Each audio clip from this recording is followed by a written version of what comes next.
Please take your seats. The meeting is about to begin. Remember to speak into the microphone, as this meeting is being recorded for public record. Please stand by. We are going on air in 5, 4, 3, 2, 1.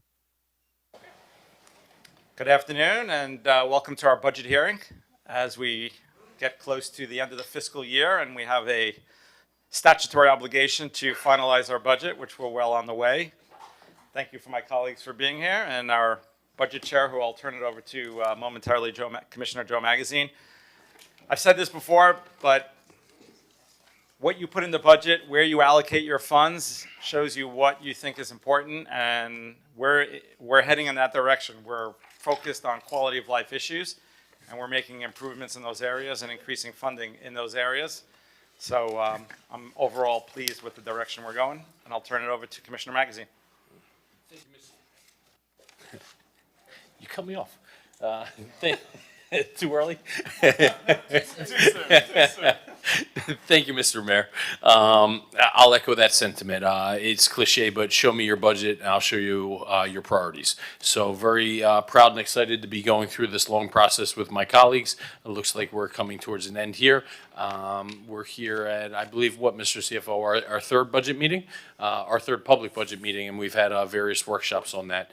Perhaps just one more remaining. Yep. So let's get started right away. We've all been briefed. Mr. City Manager, I'll turn it over to you to introduce, and we will introduce the team here, but let's get right into things. So thank you very much. Honorable Mayor, members of the Commission, Mr. City Clerk. We are here today for the first of two budget hearings. This is the culmination of work that's been done by all the members of the city, from the commission all the way down through the very frontline workers, coming up with a plan for what our fiscal responsibilities and needs will look like during the coming year. This budget process kicked off in December of 2024, and today's presentation is a culmination of multiple, dozens actually, of meetings, including a number of meetings with each of the commissioners going back to May 20th when we had our budget retreat.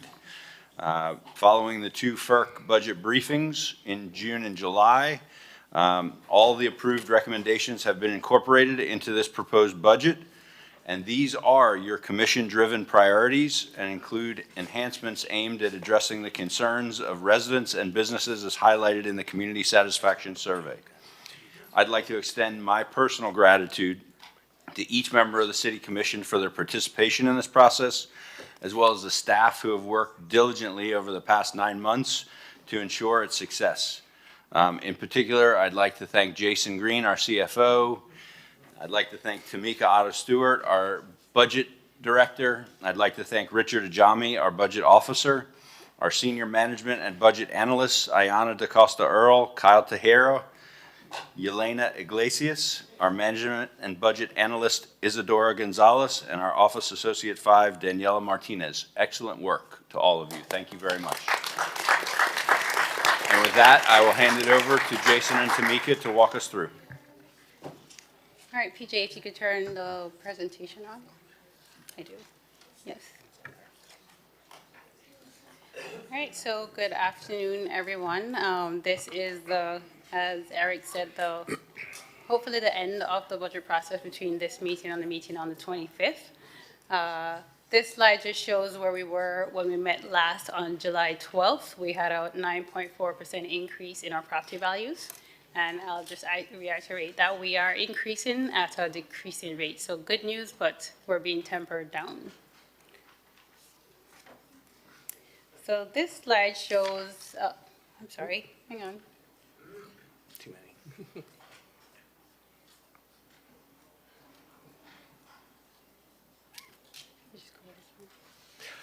Okay, so what we have here on this slide is showing what our proposed millage is going to be. So we have a combined millage that is not changing. The one thing that I wanted to mention is we have a slight decrease in our voted debt service millage and a slight increase in our capital replacement. So this allows the commission to approve a flat millage for the year while dedicating the highest dollars this commission, or any commission, I'm sorry, has ever dedicated towards capital dollars.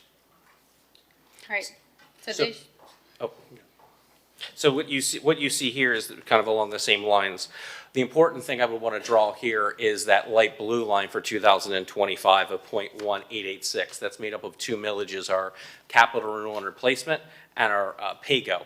That millage of 0.1886 is the highest capital millage the city has ever had in its history since it started about 20 years ago. So I think that's a really important statement to make, an important distinction to make, and it shows the city's continuing dedication to tackle its capital program.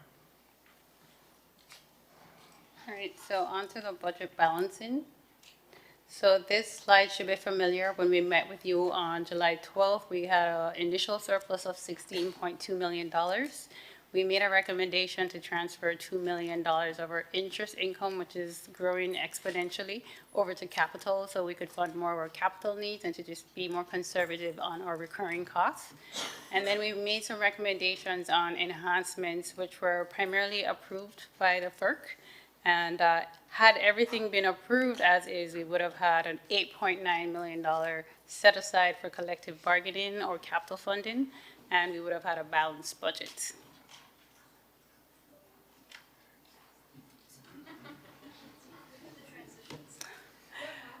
So this slide shows what happened subsequent to July 12th. We started off with a balanced budget, and then we made some adjustments at the July FERC. And we're going to go through the details of each of these totals as you go to the next couple of slides. And then we did some revenue refinements in the summer, and then we finally rebalanced the budgets. Okay, so for the first slide, these are adjustments made by a commission during the either the July budget workshops or at the July commission meeting. So the first one are two items that were brought up on the floor in July. So we added, again, we started with the $8.9 million. So we started adding, subtracting from there. So we added the $220,000 enhancement for intensity, density, capacity analysis and $75,000 for the MXC revenue expenditure analysis for a total of $295,000. And then recurring adjustments were two additional full-time detention officers. This was an enhancement that was not in the city manager's original preliminary recommended budget, but commission requested that to see if that could be fitted into the preliminary budget, and that's in there right now.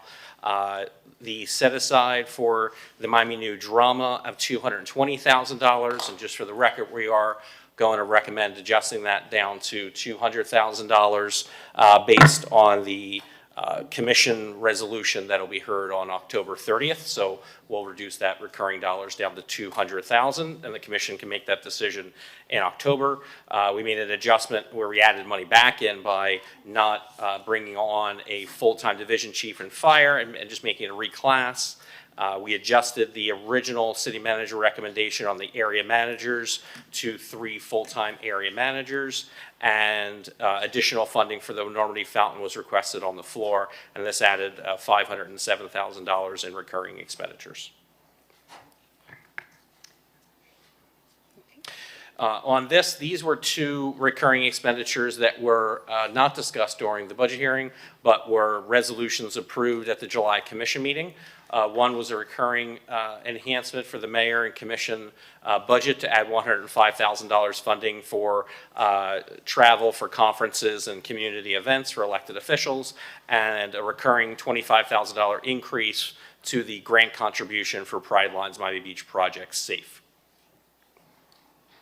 So in addition to the adjustments that were recommended by FERC or the City Commission in July, we actually have to balance the budget after everything stops. So for example, the general fund charges an admin fee to all our enterprise funds and some of our special revenue funds, and those numbers change once the budgets are finalized. So this is a reduction in our revenues for admin fees as a result of those finalized budgets.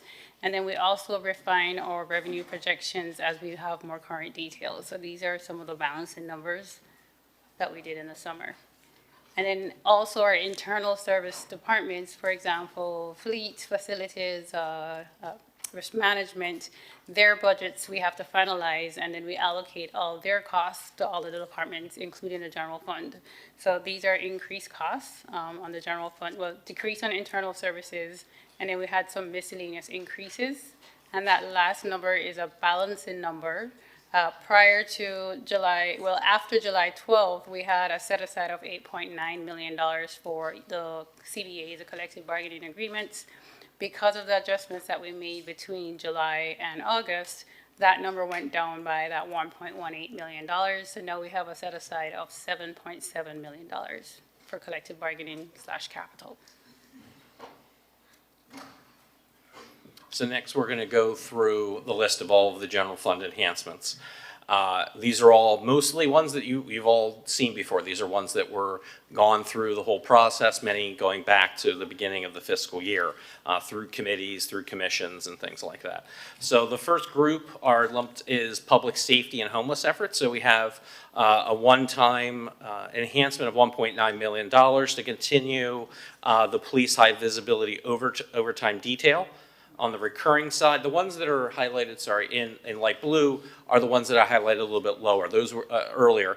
Those were the ones that were added by commission during the July budget hearings and the budget commission meeting. So they were adjustments from the city manager's preliminary budget. So we have the detention officers recurring. We have the real-time staffing up for the real-time intelligence center, staffing or the reimbursement to Miami-Dade County for the county crime lab, dedicated staffing.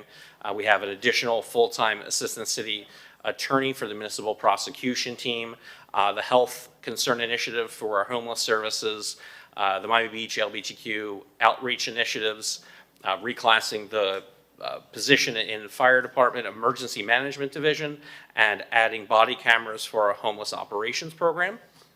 And then our next category are educational initiatives. On the one-time, we have the $394,000 for one-time equipment as approved, recommended by FERC and endorsed by Commission. This is to expand our educational outreach programs to outside of our normal area, which has been really the public school zones. So now we're moving into the private and charter schools. So this will give them the one-time equipment and services, and then continuing services is on the recurring side. We have the contracted bus services through the Parks Department, and then we have the expansion of the Rock Ensemble and the pre-K scholarship were approved by Commission resolution. And as far as cleanliness is concerned, we recommended, and this is included in the budget, pressure washing machines for additional ones for parks. And along with those, we added 4 full-time positions to help with the cleanliness of our parks. And then there was a recommendation by FERC at the July 12th meeting to add 3 area managers, which would be helping to get visibility on cleanliness throughout the city. So here's the intensity density analysis, the feasibility study related to the compact sand east of the dune study. That's all one time. And then recurring, we have the additional transfer to PAYGO from the projected interest income, which was a new policy initiative it brought forward. The Commission endorsed, and those dollars are now allocated in our capital program for projects in 2025 and recurring going forward. And then we're going to be adding a preventative maintenance program for our city's aquatic facilities on a recurring basis. And then we have a category for all the others that don't fit into those distinct categories. We have small business grants. This is one time. And then there's a one-time study for revenues and expenditures in the MXC. The Miami New Drama Management contract, when we met back in July, there was a recommendation to set aside $220,000 for this negotiation. The contract, as of Wednesday's commission meeting, was set at $200,000, so we're recommending bringing that $220,000 down to $200,000, and that would be a savings on the operating general fund side. The additional funding for conferences, civic events in the city commission's office, that's a 105 increase that was approved by city commission. And then we have some miscellaneous adjustments, including funding for additional state lobbyists, HR public records technician, et cetera. And then finally, this is the last list of enhancements on the general fund. We added $30,000 to the $60,000 that's already in the budget for Normandy Fountain programming. The additional grant for Pride Lines was approved by Commission back in July. Sister Cities, we added $15,000 to the already $25,000 allocated in that budget. Then we added $4,000 for assessments at beachfront facilities. And then finally, we did some adjustments for our internal services that we mentioned earlier. So if you look at the end of the chart, there's a total of 8.2 almost that was appropriated in the general fund budget for enhancements. That's a combination of one-time and recurring costs. I've been saying this since May, the update on resort tax is that there is no update. It's been trending just about 6% below what we had budgeted for FY24. And so for next year, we budgeted a 5% off last year's budget to just be conservative. We did not recommend a lot of enhancements. Actually, we didn't recommend any. One enhancement did get approved to be approved using the resort tax reserves of $1 million. And so what we're showing there is the $1 million being added for the cultural presenters grants. Commission approved a resolution unanimously, I think on this past Wednesday, and funding that at $493,000. So we're going to be recommending that to be adjusted, that $1 million be adjusted down to $493,000. I think Commissioner Bott had a... Through the chair, if I may. So when we discussed this at FERC, it was a couple of months ago, and things were a little bit different. The county is actually talking about making cuts of their own in addition to the state. This is not something I suggest that is an ongoing proposition. It is a one-time backstop for our cultural arts anchors, which not only provide one of many reasons to come to Miami Beach, but also provide jobs to our residents and educate our kids. And I would like to actually go forward with the full amount that we had initially discussed. I'm not very I am not cavalier about this, but I think this is the time when it is incumbent upon us, as our mayor said when he opened his remarks, to show the world who we are by standing by our cultural anchor institutions. So with the support of my colleagues, I'd like to make that recommendation. Commissioner Fernandez, Vice Mayor Fernandez. Thank you, Mr. Mayor, and I second that motion, and I just want to make sure, I meant to ask this at our last commission meeting, but I was under the weather and just didn't come out. The South Beach Jazz Festival, which again, an institution, a cultural institution of this community, just want to make sure that they're included in that because I didn't see them on the list and I realized it afterwards. And so I just want to make sure we don't forget them because they've been a longstanding partner. Thank you. I would need to defer to Lisette Argante to answer that question.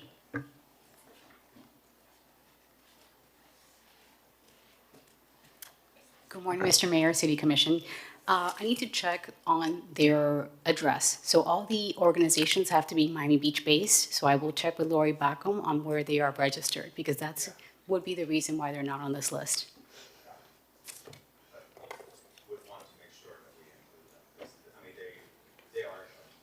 I would just want to make sure that they're included because they have been an anchor, longstanding part of our community. And so I just want to make sure, if you agree, Commissioner, you've been so pivotal in leading for the arts and being their voice during this critical time in our state and county. And I thank you for that leadership, Commissioner Bott. And with your permission, if you would allow us to include them.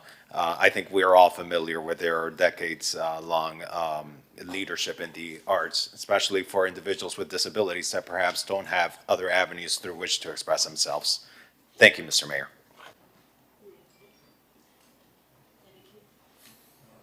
Commissioner Bott. So, yeah, I without knowing what the ask was and if they're based here and what the legalities are, my inclination would be to keep the funding at $1 million and just find a chunk of money that is proportionate to what everybody else is getting to sort of backstop their most critical needs so that they can go forward without sacrificing anything. Thank you. Commissioner Suarez. Just to be clear, thank you, Mr. Mayor. Is this are you requesting a one-time? But the original 493s are recurring? No.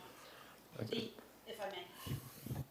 So the original ask was $1 million, one time based on the cuts put forth by the state. And I was trying to be overly conservative and we weren't sure where other things are going to net out. Now that we have a better sense of where the budget is landing and also the county is considering their version of the state cuts, we had earmarked this. The discussion at FERC was generally quite positive. It's a one-time only thing, which I'm looking at all the cultural anchors out there, right? Like we know this is, I think this was a message from people in different governments, a shot across the bow that doesn't affect us. But so it's one time only, full funding, including the South Beach Jazz Festival. Thank you, Mr. Mayor. And thank you, colleague. Is this where we would discuss this? This is where we would discuss the budget allocation of who gets what, I think was one that was already decided by commission. If there's an adjustment to that, because commission can weigh on that. But budget, my understanding is 493, so doubling it would be 986. So the question is, do we keep the 493 that the commission approved on Wednesday, or are we gonna adjust the number to 986? Right, so I don't understand, it was a FERC, it was approved at 493, and it went to the commission, I believe, also, and we also approved it at 493. I'm not necessarily opposed to it, it just seems like almost rushed to just do it here at this meeting. Are we gonna have a longer discussion to discuss it? Or is this, or are we making a recommendation here today? Because it's, $500,000, mind you, we have a fire station to find and build. I want to make sure that we have just a little bit more of just discussion on what we can do. If I could piggyback, actually, on what Commissioner Suarez is saying, and thank you for bringing the item, but this is kind of, I think to add on to what Commissioner Suarez is saying, when we have a commission meeting, which we just voted on, we have a memo, we get agenda review, we know exactly coming in what we're voting on. Here, there's no memos, there's no allocate, we're literally hearing these numbers for the first time right on the dais and then having to make a quick decision. I think that's what you're commenting on. If I can, Mayor, the agenda does have full memos for the capital budget, the operating budget, the millage, but this one was just brought up on the floor, so we just have what the commissioner is requesting. Commissioner Bott.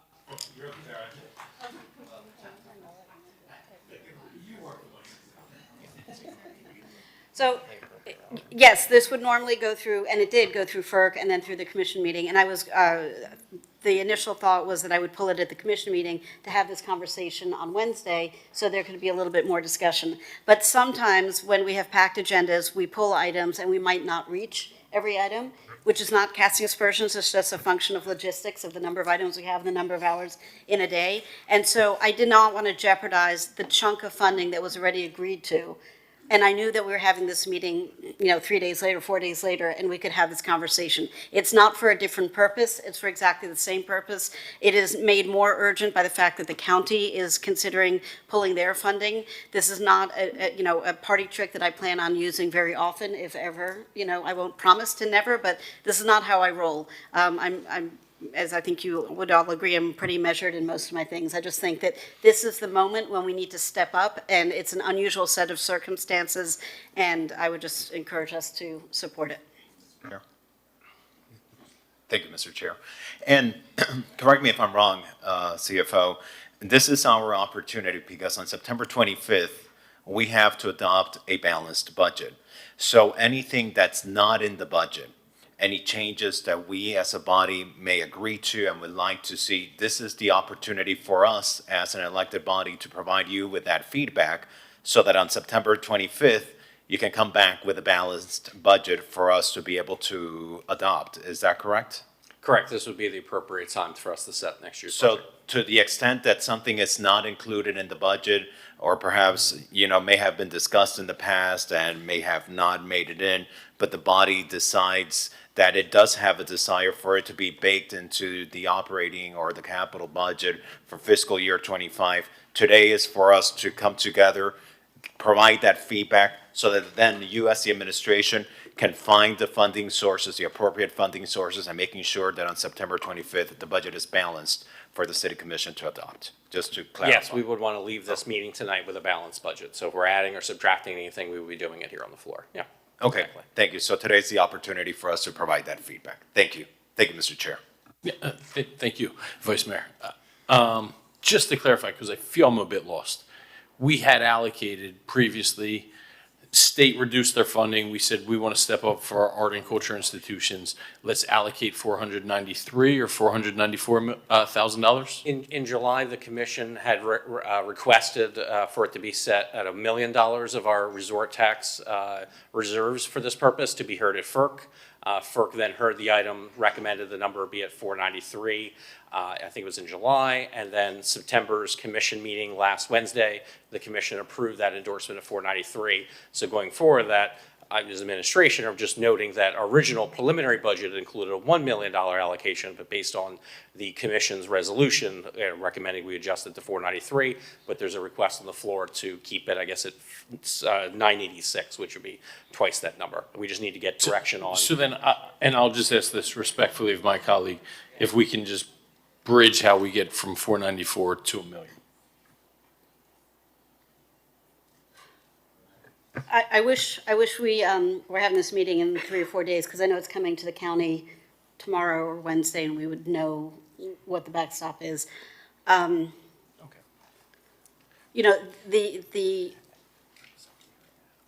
The amount that was given to us in the first place was already a smaller amount than what they had asked for. So it's not an insignificant amount of money, but in the grand scheme of things, it's not an insignificant amount of money.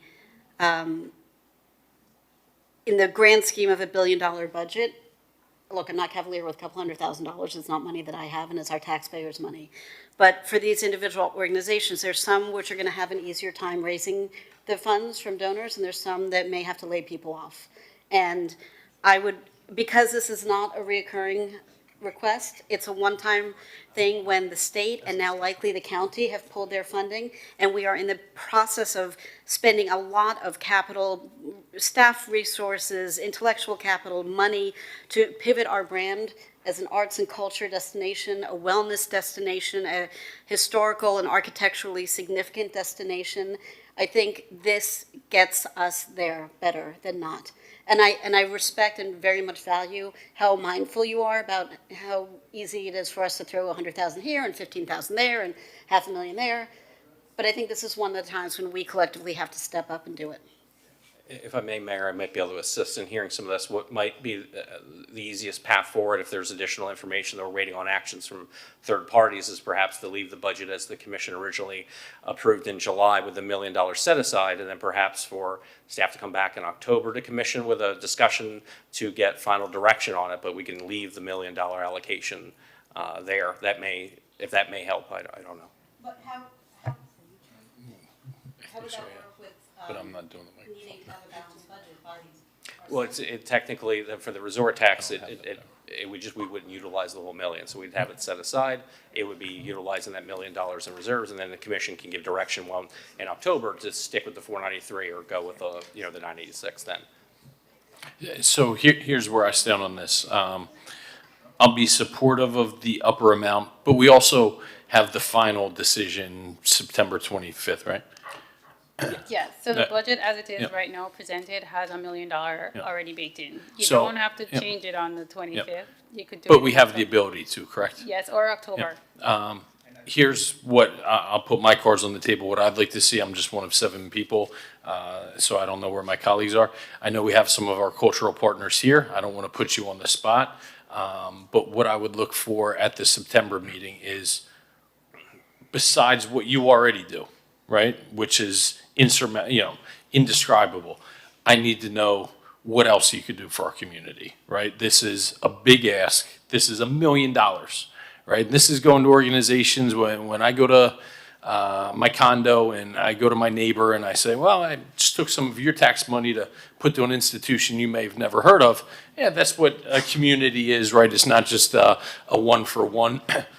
I'd love to hear some creative ideas about, as a community, we're stepping up for your institutions, how you could further step up above and beyond what you already do for ours. So, All right, Mr. Chair. Oh, thank you. And I think, and Mr. Chair and Mr. Mayor, so I just think it's important to understand the reason why they're asking us for these services, for these funds, is so that they can continue just their most basic services.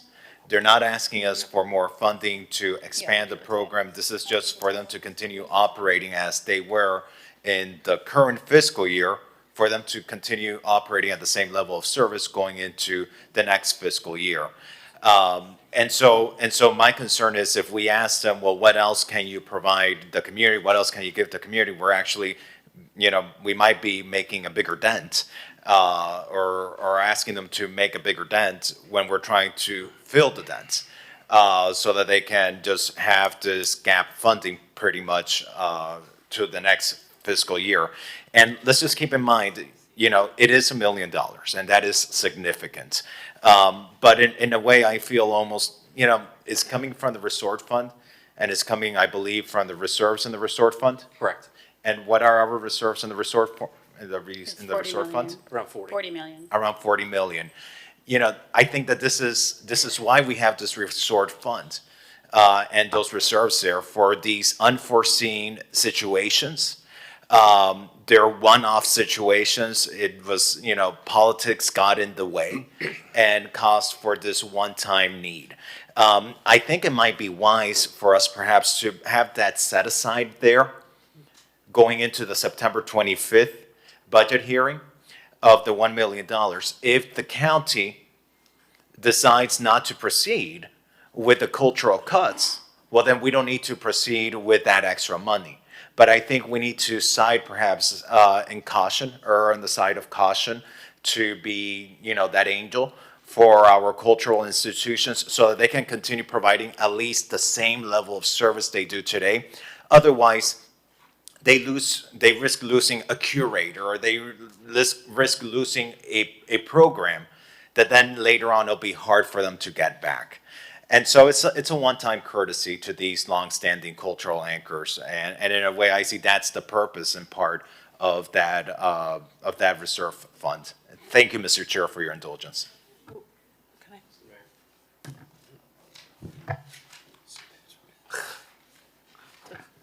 Am I up? I have an idea of what could be proposed. Right now, all of our arts and cultural programming are within the public school system, correct? Is Leslie here? Dr. Rosenfeld? Most of our programs are working with, We work Public, mostly in the correct? public school system, but we're moving why into don't we the private, include sure. all of our, I have an idea.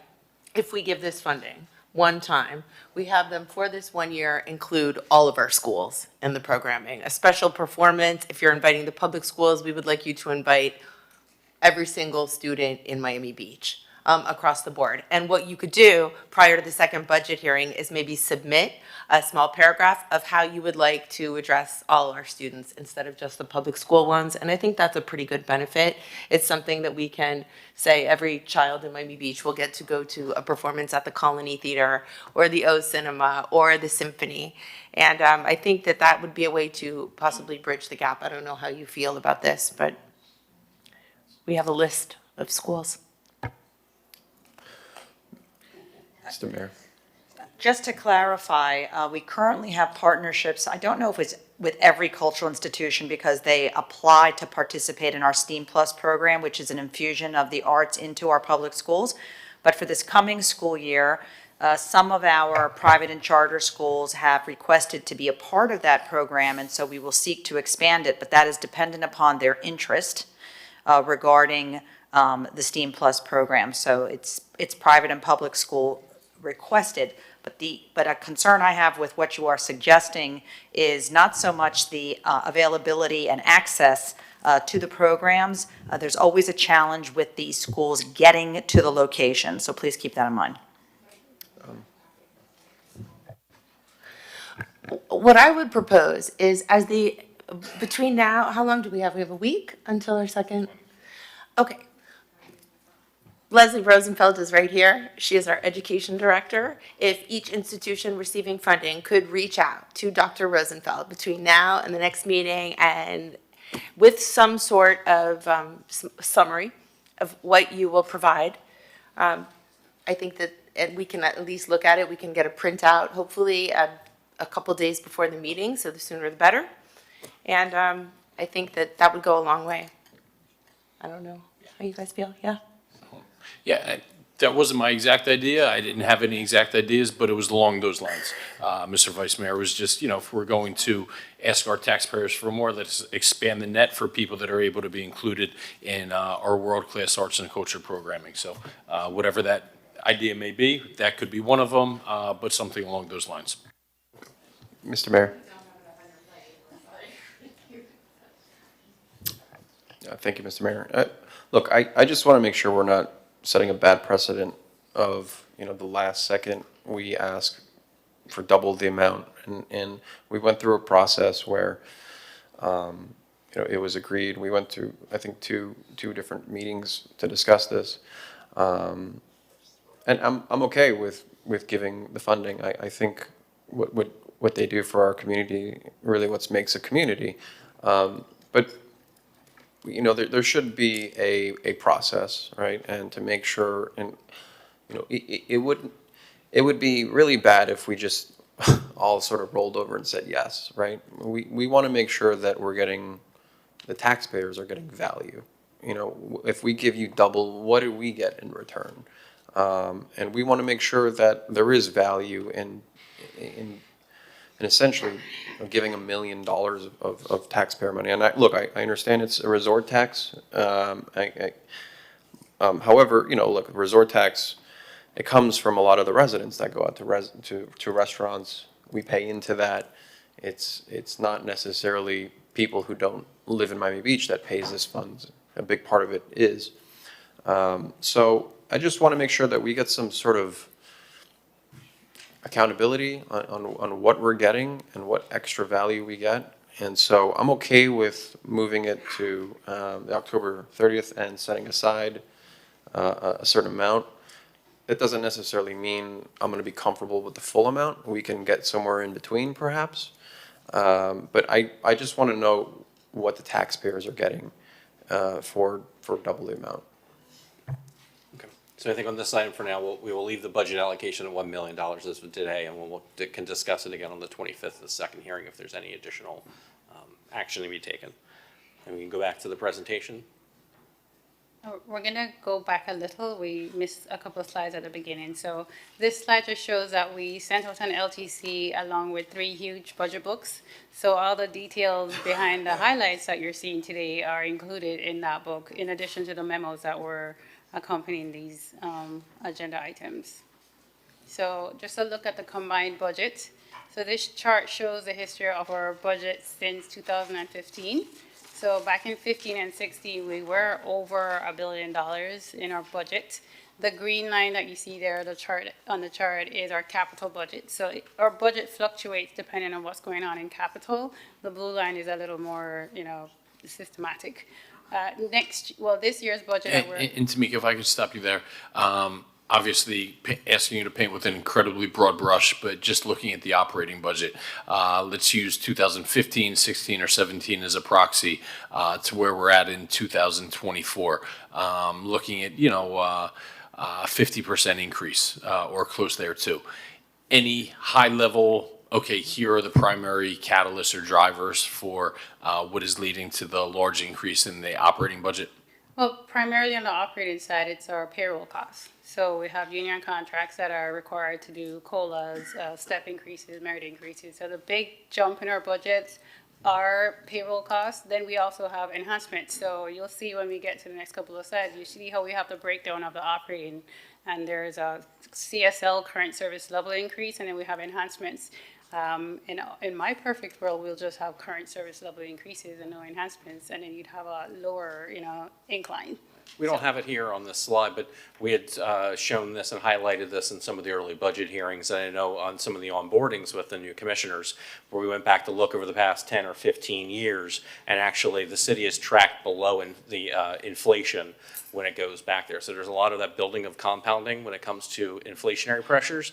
And then again, as Tamika had mentioned, you have enhancements. So we've added a whole park ranger program, during this period. We have additional police officers, additional firefighters, additional programs that this city is running. So when you mix the two together, that's really, a major catalyst for a lot of that. And also a lot of those numbers were still coming out of the, the early Great Recession, where there were a lot of, cuts, over 10, 15 years ago. Yeah. But we want to talk about talk about that, and then we're going to talk about projections. Could we go back to that slide? If you look at 2015, there's a 70% increase over the past 10 years in our budget, correct? And we haven't even brought on so many of the new developments, the convention center hotel, thousands and thousands of units. How do we know that given this 70% increase in operations, that we're not going to have to increase based on our density? And we've decreased in population, increased in operational expenses, and those other resources aren't even, they haven't even come into play yet. With our current team, how are we going to, we're having an issue right now, for example, with cleanliness. We're having an issue right now with sanitation. What's going to happen when you add 5,000 units, 10,000 units, and we're already struggling as we are? And why are we struggling if the budget has increased by 70% operations? That, to me, is a very important question that we need to ask, and that we haven't really been explained, per se. We're going to talk about the next slide is about the differences, as Tamika mentioned, about current service level changes. Right. So this just focuses on the general fund, which is, I know where a lot of people focus on. This is where property tax revenues go. Our overall increase was 6.7%. Of that, it was 3.3 is our current service level. So if we just opened back the doors next year and provided the same level of service, our budget would have gone up by 3.3, which, you know, last year it was around the same or probably a little less. Our CPI increase was 5.7. So we actually trended below CPI in this year's upcoming budget. Enhancements were $6 million, 1.4%. And then there are some mid-year changes in the budget this year that added almost $1 million to the budgets. And then the last item. And the last item, as we mentioned a little bit earlier, is the set aside for our collective bargaining and our unfunded capital needs. You know, we have several $100 million in general fund, PAYGO, CRR, quality of life capital projects. So we started this process back in July with a city manager recommended budget of $8.9 million set aside. We're down to $7.7 million. We're hopeful that we can walk out here tonight continuing to have that 7.7 so we can complete our contracts. And then again, other dollars will be set aside for our unfunded capital needs. Mr. Mayor. Commissioner Suarez. Thank you. I just would like to respond to my colleague, Commissioner Gonzalez. You know, it's true, our resident population has declined, but if you look at our budget, 61% of our budget is for police and fire, and the most is for police. And the reason is because we have such high impact weekends.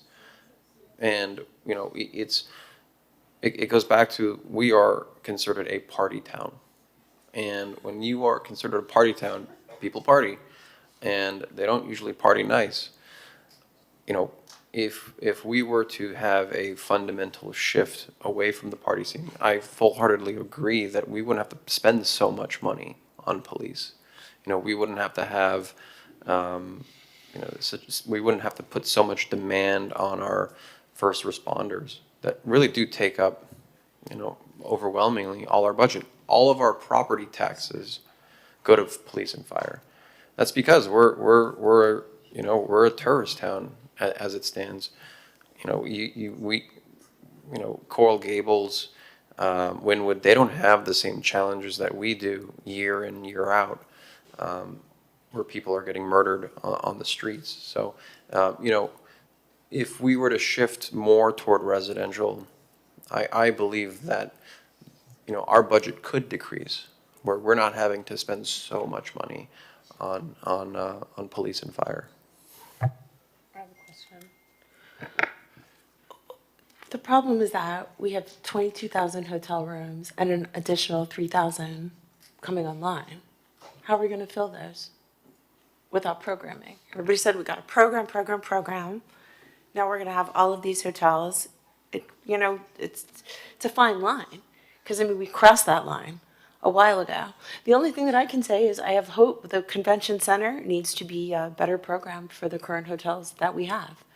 But that will be more high impact events all the time. So we have this $1 billion investment in the convention center. Additionally, you've got 25,000 hotel rooms. So you can't just say, we want to be residents only, because that's not what we've done ever.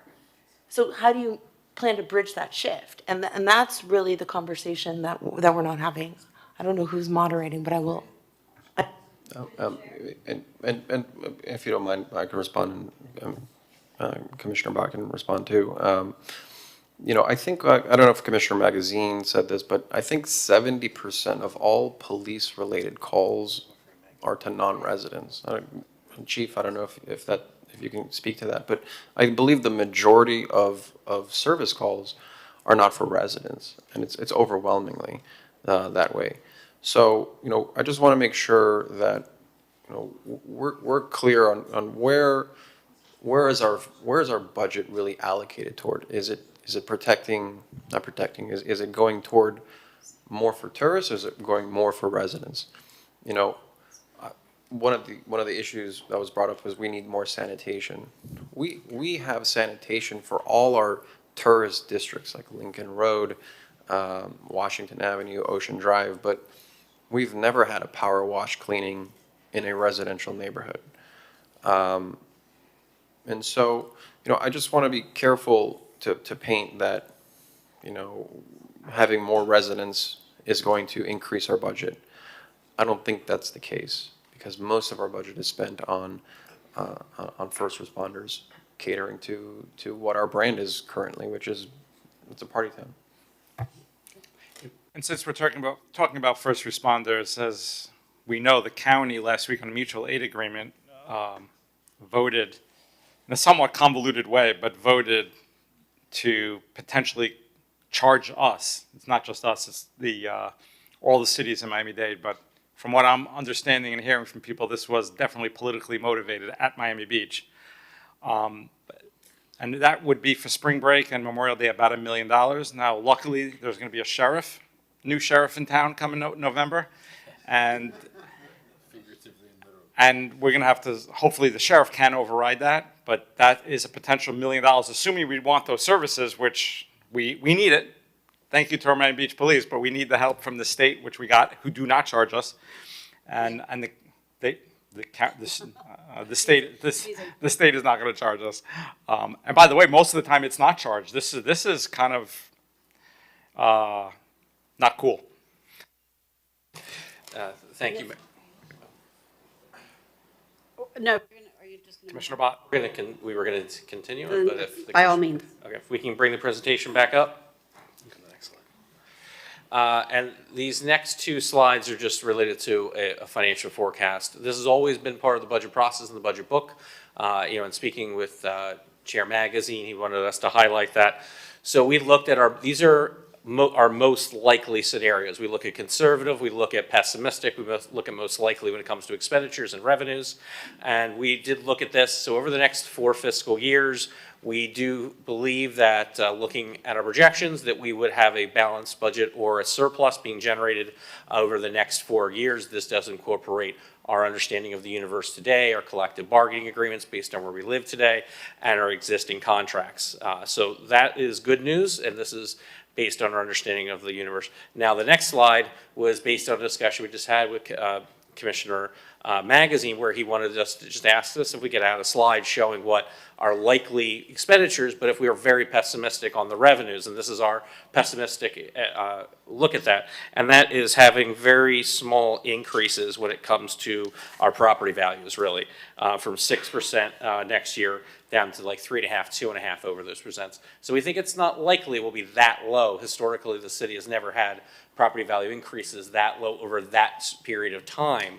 But I think this was just, and I don't want to put words in the commissioner's, I know he'll probably want to add something here, is just for us to be cognizant of adding recurring expenditures that are difficult to curtail, in the future. So always being hesitant, always being conservative in there. Yeah, so just to add some context here, this isn't some Armageddon scenario. This isn't property valuations decreased by 10%, right? If we look at, who knows projecting out, and maybe, we don't even need to consider a downward decline, but if we just look at 2025 and 2026 and 2027, right, the next 3 years, if we have low single-digit property valuation increases, this is what our budget looks like, right? We actually didn't even stress test the expenditures. So that is just a baseline expenditure, but this is how contingent our budget at our current spending levels is going to be on property valuations.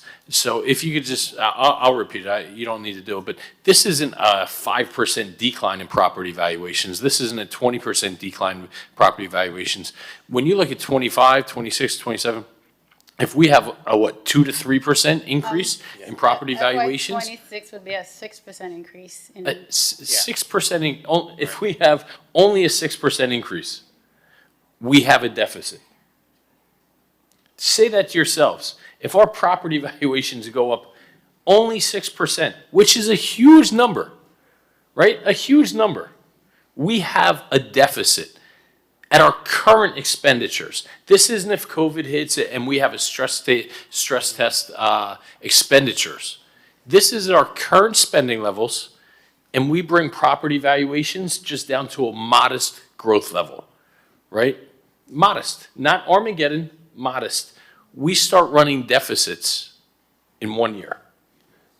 I pray that we don't encounter this scenario, but this isn't some pie in the sky the Federal Reserve is looking to decrease interest rates, and maybe that will help property valuations. But think about why they are projected to decrease interest rates by 150 to 200 basis points. It's because they're expecting a slowing economy, right? So to have a 5% property valuation increase isn't an Armageddon scenario.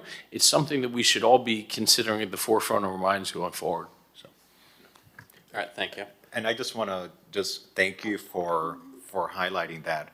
And for highlighting those economic factors and those market conditions that could impact some of our future revenues from property taxes. Because while the growth in property values have provided us with a robust revenue stream, I think we have to remain cautious.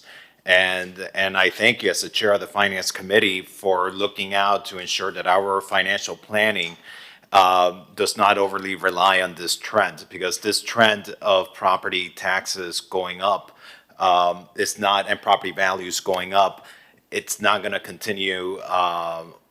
We can't rely on it continuing indefinitely. And we need to rely on a diversity of funding sources, but we also need to be cautious about our own internal growth. And so just thank you for being so cautious about that. Thank you. All right, so we're gonna go back to where we were in the presentation. We're gonna do a small spotlight on the sanitation fund. So each year we try to spotlight a fund or a department, and starting in May at the commission retreat, we did a spotlight on sanitation. This chart just shows the fund balance analysis that we did back in July. They have a structurally imbalanced budget, which means that their revenues do not support their operating expenses.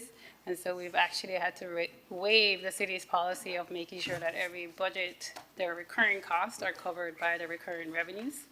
Back in July, we said we're going to have to use $3.1 million of their fund balance to balance the 25 budget. And we had estimated that we would be at a $3.3 million available fund balance.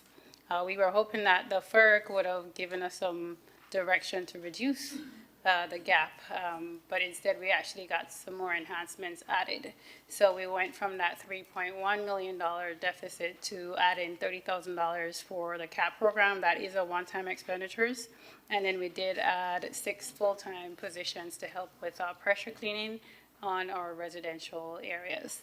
And then we did some updates on our revenues and expenditures, which brought the gap to $3.8 million. So that $3.3 million fund balance is down, projected to be at 2.5 by the end of next year. And it's just important to note that that's available fund balance above reserves. There's around $6 million in reserves set aside for that. So, I think as we had spoken about, started at the budget retreat, and I know that Commissioner Bott has been the champion to move forward a number of ordinances and resolutions to address some of those revenue needs there, related to recycling program and the roll-off program. And those are going to bring in some dollars, not $3.8 million on an annual basis. And just, as I've mentioned, and not to sound like a broken record, is when the waste hauler contracts come back, we're going to have a very serious look at what our franchise fee rate will have to be to end up having a balanced budget. But, Can I ask a question? How much would you have to raise the franchise fees? Like, how would it affect a household? Because people are already buckling, and now we're going to come in and say you have to pay X amount for waste. But that is kind of scary that we're covering it with the $2.5 million. What would we have to do?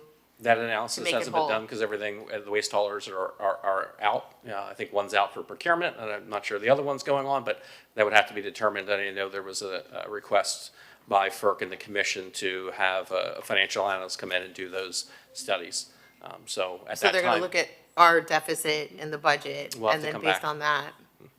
And that's the consultant that we just hired or did well, not that we're hire? gonna work with the budget, yeah, and we'll work with the budget team to come back with that. But as of right now, we don't know what that franchise fee rate would have to be, and that's what we mentioned during the retreat, was that we're gonna have to look closely at whatever that's gonna be to. Could we offset the cost on the commercial interest and not necessarily the residents?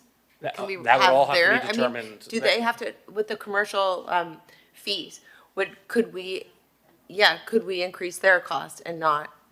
I don't know the resident legality of costs? that could Okay. be determined at the appropriate time. I But- think we can increase the fees on I'm saying. Yeah. There's If the reason that we're throwing this party every night okay, that we have to clean up, and all of our resources are being dedicated in areas where we do have clubs and hotels, then they should be the ones paying the extra fees and not residents. So if we are going to have any increase, I would say that our business community should pay them. Because it's not the residents' fault that it's almost like every single night we host a party. I know that when my son hosts a party in my house, when I'm not there, I come home and I really want to kill him because it is taxing on everything. It's not just removing the dirt. It's the wear and tear on our garbage cans and our sidewalks and painting. It's like it's bad. So we can say to them, okay, fine, you want to stay open? Fine, we're all about you staying open, having this party atmosphere, but you know what? You're going to pay so that we're not going to charge our residents because we're wasting all of our resources or dedicating all of our resources toward the, entertainment district. Just, from this budget, the budget doesn't anticipate any adjustment to the franchise fee at this time. That would be dealt with. I think there's a FERC item where that'll be handled. But, All right, back to the presentation. So all the enhancements that we talked about prior to sanitation were in the general fund. So we just wanted to quickly go over the enhancements that we did for our other funds. So these are all for the police budget. They do have a special revenue fund outside of the general fund. So these would be to buy new bike equipment for a rapid response team for riots and high impact events. And then the crime investigation equipment exists right now, is outdated, and same for the mapping equipment for crime scenes. So those would be to replace those outdated equipment. And then under transportation and mobility, the commission did approve us going back to the residential parking decal program. So this is to add some part-time positions in order to help us to roll out this program and to send out new decals to the residents and users. There we have the Beach Walk Bike Counter program, and these are funded from the Transportation Fund. We are planning to add more modes of transportation during Art Week, and then the commission did direct us to add a full-time bicycle pedestrian coordinator position in transportation. in our water and sewer funds, it's time for us to update our master plan. So setting aside dollars to ensure it's timely update of our master plan, and then one plumber position in our convention center enterprise fund. And then just some other enhancements. There's a Clean Miami Beach grant award that went through FERC and then the commission in the sustainability fund of $45,000, and then a few internal service funds in water and sewer related to cybersecurity, safety officer, 2 IT positions, and an office associate for water and sewer. And that is the enhancements. Jason, if I could bring something up. I know we've discussed it. I've discussed it with our city manager, but I want to bring it up to our colleagues. Ever since I got elected in 2020 as commissioner, Palma Hibiscus Star Island has been grappling with a light pole issues, certain illumination, also defective poles. There are 207 of them. They've been trying for literally almost 5 years to try to get that corrected. My understanding, it's a cost of about $300,000. The fixtures would be similar to what we've implemented in Lakeview, which is tried, true, and tested, unlike the ones there. And I think it's something that we should do, since we have the ability for these one-time, non-recurring costs. I think this would be a good project. Mr. Mayor, this is actually the appropriate time to bring that up. There's a couple of things I wanted to mention for the record so we can have that discussion. A couple of adjustments from the preliminary budget that was published and what we've discussed. One item, and I'm going to get to how we could find a way to fund that item. But one item I wanted to just to clear, there were 2 items that were on the September commission meeting that had budget impacts for next year that weren't addressed. One was Pride Park management switching to the Parks Department and that higher level of management, getting the bathrooms open, cleanliness, and such like that. So we're going to adjust the convention center fund budget by $270 to take that into account. work with the manager to see how that'll be implemented, but just wanted to mention that for the record. And the other is there was a resolution to open up a senior lunch meals program at the South Shore Community Center that didn't have any funding for that. I know Community Services was up here to discuss that, and they would, try to apply for a federal grant perhaps for the next year, but the commission directed to open up immediately. So to address that dollars, there's actually an opportunity that when I was working with Marcia, the last legislative director, we put together a couple of appropriation requests at the state. They made it through. They were signed by the governor, and the commission just approved those agreements at the September commission meeting. And looking at that, there were two appropriations that come into play in this budget that we can shift dollars around. One is there was a seniors program that we added to supplement funding in our parks area. What will happen then is those dollars, that $175,000 we'll get from the state, we can fund the existing programs in parks, which frees up for a one-time basis $175,000. And the thought here is we could reallocate those dollars over in the general fund to the Community Services Department, which would give them $175,000 to begin starting up that program. So the commission's okay with that. We would incorporate those dollars so we can actually execute the resolution of the commission and get that senior meals program up and running. Through Commissioner Rosen Gonzalez. I was hoping to. Let's be clear, though, that this is not a recurring expense at all. It is a one-time. In the future, we will move forward with federal funds. And is that the cost of the senior lunch, $175,000? We've worked with, we got some estimates from the department that range from 175 to the low 200s, depending on its kosher meals. That was on, I think, an annual basis, but obviously can't be up and running on day one. And I think with 175, going out, getting a provider and everything, that would be sufficient to get us through the year. I mean, this is one time. And as chair of the Affordable Housing Advisory Committee and allowing for CGBD, what is it? CGBD, Community Block Grant Funding. Sorry. We do get funds every year. So these programs in year two will be able to apply for it. How many seniors could we feed with that money? Because the idea of anybody going hungry in Miami Beach it doesn't sit well with me. Actually, I was just meeting with Alba today over at the community center to talk about some of these things, and the budget would be for 50 people over 12 months, but obviously it could be expanded also for the fact that they wouldn't be up and running on October 1st, so it would take a little bit of time to go through it, get a provider and such, and it would be based on, the program could expand as the need would need. Just to give you an idea, right now, one of my friends has a farm down south, and we go there and we bring avocados and mangoes, and when we do, people are grabbing them like crazy, literally hungry. Anytime we have any extra food, we bring it to the Lulav apartments, and this is really to feed those seniors. So this is a one-time thing, and I'd like everybody to remember that our budget, moreover, is an ethical document, and in this budget, we've decided that things like education is important. We've decided that cultural and arts are important, and I think that feeding seniors, we do it in North Beach through Unidad, and hopefully we will, now that the South Shore Community Center is saved, hopefully we will do it in the southern end too. At least this first year. I promise we will find funds in year two.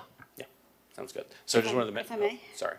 Sorry, I'm not sure why you're looking at me since I support it. I've got no issue with it. I actually had a question about the light poles because I have a friend who's involved with this and has been dealing with it for a while. My understanding was that the light poles were defective from the get-go. They didn't withstand storms, they broke easily, they were a bit of a nightmare. Is there any recourse to going back to the original provider of the light poles, to recoup at least some of the money that we spent getting them installed in the first place? Like, we should replace them. That's not a. I know I had this conversation several years ago, but I'll let the administration respond. Yeah, if I can. I might have to jump in here, but just from the funding perspective, there is 575. There is a capital project to replace those 585. That's in the capital project to replace the poles. So that's already funded. That was in the preliminary recommended budget. Mr. Mayor, I think you may be speaking of the luminaire or the Cobra head to change out the light. But if that might be the item that you were speaking about. So the poles itself are in our funded capital program. But I think it's utilizing the existing luminaire. But I think there's been a request from the Palm Hibiscus about doing a more decorative style from the Lakeview area. It would come at $300,000. That's not currently in the preliminary budget. So I think that's the request, Commissioner, about not the pole itself, but the light part of it. Good afternoon, David Gomez, Interim Director for Capital Improvements. The issue with the poles is that they were defective and we're going through the process of replacing those. The city attorney is working on a claim against that provider. We would not be able to obtain poles from that same provider for the same reason. What the mayor was referring to is that the homeowners association has been requesting that we change the luminaires, the fixtures themselves, because of light spill and other issues. So that's what we've been looking at. That's the additional ask. And we'll talk about, I just have one more item that I wanted to, actually, I know that was it. There is one more item. So now it's about how do we fund that? And so that item was $300,000. So I mentioned the Pride Park, and I mentioned the switch on the food. We mentioned the 20,000 decrease in the Miami New Drama. The reason I'm just saying I'm highlighting this is there's people behind me that are taking very close notes so that we update our budget. So we need to have an item out tomorrow for the 25th and have the ad out there. So if you hear me repeating myself, that's part of what's going on. And Mr. CFO, in my ever-ending quest to find numbers to put in without the parentheses, because that means adding money back as opposed to taking away. We did it with the firefighters, and I commend them for finding a way to work around and reduce the expenditure there. How about the Poseidon Ferry that we made a motion and legislative item to unfortunately end that service, because I think we all wanted the premise and idea to work, but I believe that's quite a significant amount that likely won't be needed to be allocated going forward. Is that somehow reflected here? What happened there is that's a prior year appropriation of one-time $600,000 pilot project. So, I've spoken to the transportation director about that. What would happen is when the final payout and everything is taken care of with claims and everything, whatever's left over in that purchase order would be liquidated and it would go back into the fund balance of the transportation fund for appropriation. Thank you. So the item that I wanted to mention about is, in getting to the mayor's item about how you would fund one-time items, is where we looked at our city's medical and dental fund. And we believe that based on a high utilization of the employees, and it's really the employees to thank here, is I guess they are healthier. They've maybe been engaging in our wellness programs, have been doing well. And we are looking at a low set of claims in 2024. We don't know if that'll be a trend that'll be over multiple years, but there's an opportunity here to take an employee and employer holiday for the contribution for 1 month, again, for the employer and the employee side for our major funds for our general employees. Again, this is, I think, due to the low claims that we're seeing in that fund. And by doing this on a one-time basis, this would free up $812,000 in the general fund for additional appropriation. Now, obviously, the recommendation is if it doesn't get utilized, that those $812,000 are transferred to the PAYGO program to fund unmet and unfunded capital needs, of which we obviously have sufficient. Now, the mayor just brought up an item on that $300,000. And what I wanted to actually mention was there was one other state appropriation that I wanted to mention that did impact the budget. We had put in, there's a multi-year, multi-phased security bollards at the Beach Walk Capital Program that has been funded through multiple South Beach, Mid Beach, and North Beach quality of life funds. I worked again with the legislative director. We put in an appropriation request and we did receive a state appropriation for that. So we have an opportunity to remove the $453,600 from the Beach Walk Bollards project in the South Beach Quality of Life. So this would free up dollars in the South Beach Quality of Life Fund. And I know. Commissioner Suarez and then Commissioner Dominguez has a question. Thank you, Mr. Vice Mayor Fernandez. Thank you, Mr. Mayor. I think what Jason is alluding to is that I have been working with parks to possibly get a shade system at the Kids Park and Loomis Park. It's located right in front of 13th street. And I have some pictures I could put up. This is the kids park on Loomis Park. It gets really hot, and here you can see the sun is like kind of beating down on it. It gets so hot that you can kind of smell the plastic. When it gets really hot, that's my kid on the swing. That's Zeppy when he was a little younger. Go next slide, please, PJ. And so this is the shade system at Stoneman Douglas. They did a phenomenal job there with the shade system. And I've been working with Parks. Originally, they proposed a $450,000 system. I did my best to bring it down to $300,000 for a one-time expenditure. And I think it would add a lot of value to Miami Beach. You know, a lot of families come to Miami Beach, especially on Ocean Drive. And if you're going to take your kids to the park, you shouldn't be in boiling hot sun.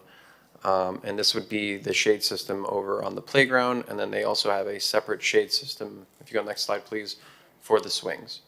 And so I've been working with Jason to find some funds for this. And, you know, I'm going to make a request with my colleagues to put aside this money for a project like this. And if I can add to that, these dollars are set aside, you know, for, resort tax eligible areas. So they're going to be in touristy areas, kind of dedicated to that, must be for capital projects. And this is not defunding some other project to make this project happen. It's not bumping anything. This is just because we were able to acquire a state appropriation. They really gave this opportunity. And we actually, by doing this, it, on the Ballard side, it gives the dollars available to make this happen. And a good portion of the mayor's item, he asked for $300,000. It frees up $240,000 to fund the mayor's one on Palm and Hibiscus, with the other $60,000 can go against the $812,000. So if the commission is okay with that, we can make the sunshade system happen, and we can make the mayor's ask on Palm and Hibiscus happen. And the only impact would be really is reducing the $812,000 one-time dollars by $60,000. So if there's no objections to the commission, I think. Commission. And I had a question. So a resident texted me, and I'm not sure if right now is the appropriate time, but I want to get it out there. So on West Avenue, behind West Avenue, we have the Baywalk that's slowly getting completed. And a particular developer is going to do the Baywalk pieces behind their property, but there could be a public benefit. Well, they will pay for additional areas. And so the question is, if the developer pays for the additional Baywalk portions, can those GO bond funds that were allocated for the Baywalk project be moved to assist with the West Avenue Phase 3 funding shortfall? Okay. One, obviously we have to see how that would play out and how much dollars, because I believe the dollars that are set aside for the Baywalk on the GO bond dollars may not be sufficient. So I don't know where it's going to free up those dollars, but in general, the West Avenue Phase 3, I believe, isn't in the same category of that. So that might be difficult, but again, sometimes it's musical chairs of moving $1 to move there. So I'd have to know the specifics to see how those chess pieces would move around. We can talk about it offline. Sure, sounds good. And let me just follow up on that, because this year we're funding the design portion for West Avenue Phase 3. Is that correct? Correct. And so the construction and it would be perhaps one fiscal year out. I believe we're programmed, I think 26 or 27, and we'll be having an in-depth discussion about our water, sewer, and stormwater program when we look at rates coming in the fall at FERC. Okay, so as it relates to the design aspect of Phase 3 for West Avenue, we're good this year. Correct. Let me ask you, while we're in the conversation of infrastructure, one of the things that I've been championing since I got elected was the relining of lines in North Beach. And that's also part of our Parkview Island water quality improvements. Does this budget contemplate continue investments in Parkview water quality? So I believe we funded everything that was requested for Parkview, so they should be funded and ongoing. Yeah, I'm not aware of any unfunded needs for '25. Okay, great. And as it relates to the area managers, to get ahead of resident quality of life concerns that we often receive from the community. Oftentimes, residents will contact us about trash, about broken infrastructure, about broken sidewalks, about broken lighting, and we, I believe, have a responsibility to be a proactive government rather than a reactive government. And one of the things that we've discussed is the creation of area managers. Does this budget contemplate that? Yes, it does. It involves 3 area managers, South Beach, Mid Beach, and North Beach, and that is fully funded as recommended by the commission in July and is in the preliminary budget. Thank you. Now, let me ask you this. One of the other things that we started discussing at the beginning of this fiscal year in October of 2023, which I made a referral to the Public Safety Committee. And then the Public Safety Committee discussed the separation of Area 2 into 2 separate areas, Area 2 of the police department. It was discussed at the Public Safety Committee.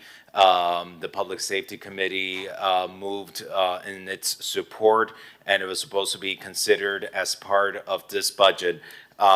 Where are we with that? I don't see this anywhere in our documents. Right. It was something that was discussed at committee, and we haven't been presented with anything about that. There is an enhancement for that. I'm not aware of any recommendation coming out of that went to commission for endorsement to accept their recommendation or an item at FERC that would have made that a budget priority. So that was not contemplated in the budget. Okay, Mr. Manager, let me ask you about that because it was a priority of the Public Safety Committee. We have a big area of our city that is east of Indian Creek in Area 2. Geographically, and again, this was all discussed at committee, geographically, it is limited to access. You have very limited access points to that part of the city. You either have 41st Street or you have 63rd Street. And so I want to know, how are we going to address this? Because every day there's more demands on the beach walk. It is heavily used. Our beach, we see a lot of issues on our beaches. Beach thefts are prevalent. That is one of the biggest situations that we have, are beach thefts. That when you look at our crime statistics, correct me, Chief, if I'm wrong, beach thefts, I believe, are perhaps the #1 crime committed in our city. Is that correct? Wayne Jones, Police Chief. Good evening, Mayor Commission. Mr. Vice Mayor. I'm sorry, I was asking, beach thefts, that's the #1 crime committed in our city, is that correct? It does, to some extent, drive our theft numbers. Yeah, so we have this area of the city that is difficult to access, because of its limited entry points. We get complaints from residents about speeding cars on Collins Avenue. We get complaints about residents about the need for more visibility on the beach walk. And we know that we have a public safety need on our beaches because of the amount of beach thefts that we have. And so it was a recommendation of the Public Safety Committee that Area 2 be divided into 2 areas, the area west of Indian Creek and the area east of Indian Creek. What happened to that recommendation? Why is that not included in this budget?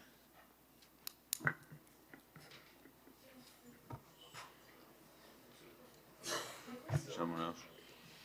So, Mr. Vice Mayor, I don't have a good answer for your question as to why this wasn't included in this particular budget. But what I can commit to you is I will get with our chief. I will figure out what is our need and how do we correct any need that we might have in that area, understanding that that's a concern of yours. I do worry that if we're going to try to create a 5th full area, I think we're going to be looking at a big number, but maybe there's a way to accomplish your goals with something that looks like a hybrid that might be able to dedicate resources. Mr. Vice Mayor and Mr. Manager, that's just precisely my thinking. We have been having internal discussions about this matter. There are some thoughts we've been kicking around, some smart ways we believe may meet your goals and your wishes without necessarily having a fifth area stood up, much like an analogous to what we do in the RDA area, where there's a supplement to a pre-existing area covering the times of the day when crime is most likely to occur. But we do have some thoughts. We have been having some internal discussions about it. And if you could give me some time to get back to you with a feasible plan, I'd be happy to get back to you.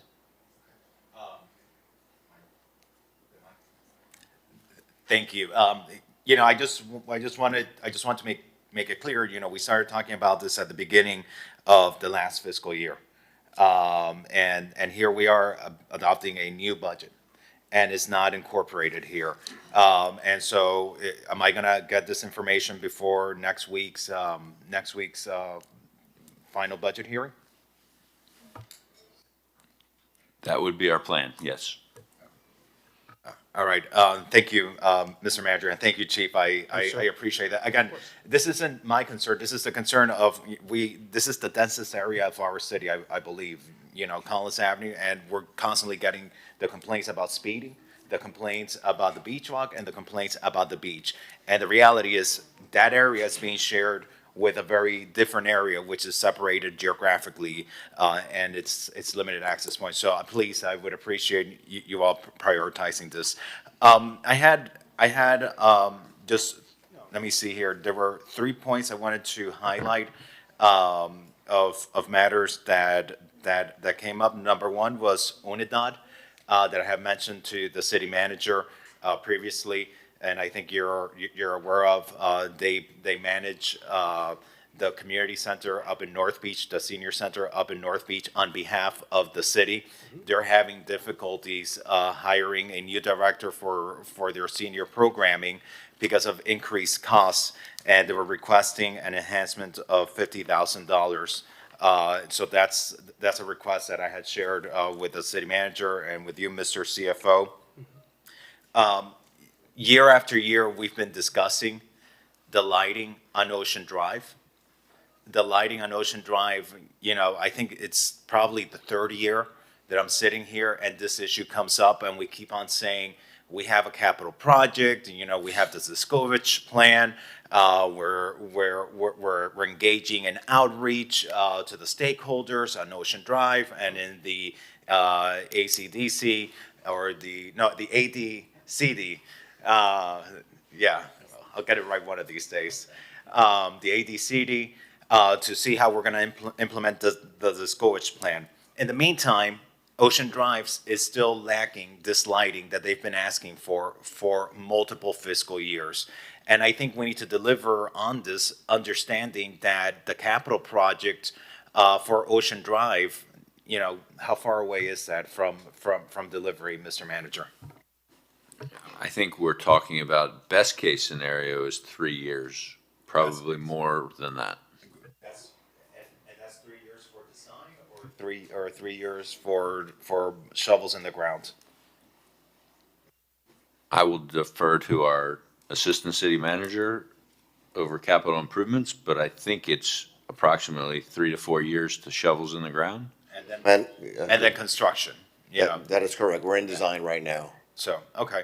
So, you know, they've been asking for it for a long time. They have expressed to us how necessary this is for the general safety of the businesses and those who go out to Ocean Drive to enjoy. So that's a request I think we should be considering. And lastly, it's the North Beach freebie. Mid Beach has the freebie. We were able to get, in part through the collaboration of Commissioner Dominguez, has been leading the reinstitution of the fixed route, fixed schedule, Route 115, from North Beach to Mount Sinai, that fixed route service for connectivity. But that doesn't mean that we should do away with the freebie for the residents of North Beach. I think it is a great service that just complements the area and all the other public transportation options that we provide them with. So those are the 3 requests of items that were not included in the original document that I've been sharing with the administration over time, that I think will be to the public's benefit for us to consider. Thank you, Mr. Chair. Hi again. So I did get a question here from a resident who is on the Police Citizens Committee, and she asked about the peer support consultant for MBPD, because it's so important for the mental health. Did that make the budget? It did not. It is an enhancement listed. It was vetted through the process, and the commission did not add that. And then the other question was lighting on Washington Avenue. Is it the case that the property owners are responsible for lighting in front of their business, or does the city cover Washington Avenue as well? Are you speaking of decorative lighting, like on the trees, or the light poles obviously is us? Jill?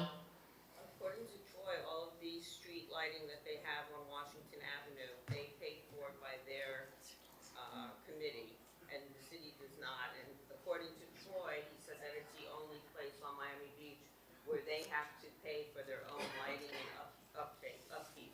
Thank you. So I guess the question is, does the city pay for lighting in the streets? Again, In we're Washington? speaking of decorative lighting, I assume? No, regular lights. I believe that the city, So I can confirm that the city does pay for all roadway and sidewalk lighting citywide, with the exception of county and state roads where they pay for it. Thank you. Briefly comment on that. So last year, different commission, I brought an item that would address a lot of the lighting issues in South Beach. It did not get through committee. I have a feeling we'll have much more success, and I brought the item back with this commission. But that's, I believe it's in finance now.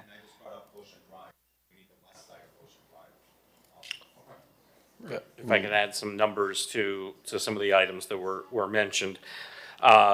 The transportation item that Commissioner, Vice Mayor Fernandez had brought up, that would not be from the general fund, that would be from the transportation fund. The transportation fund does have a surplus that could be able to afford this, but just always for the record, to remember that we're out for procurement for our major expense, operating expense through that transportation fund, which is the fixed trolley system. We don't know what those are going to come out, so just always, just for the record, to be very cognizant of adding additional recurring expenditures when those contracts come in and we get that baseline. We might be in a situation where we may have to cut back some existing programs. So if the commission is okay, we can go ahead and add that expenditure, whether it's one time or recurring. But we need a little feedback on that particular item, but we can adjust the transportation budget. Just need to know if that's recurring or one time, and if there's interest in actually adding it.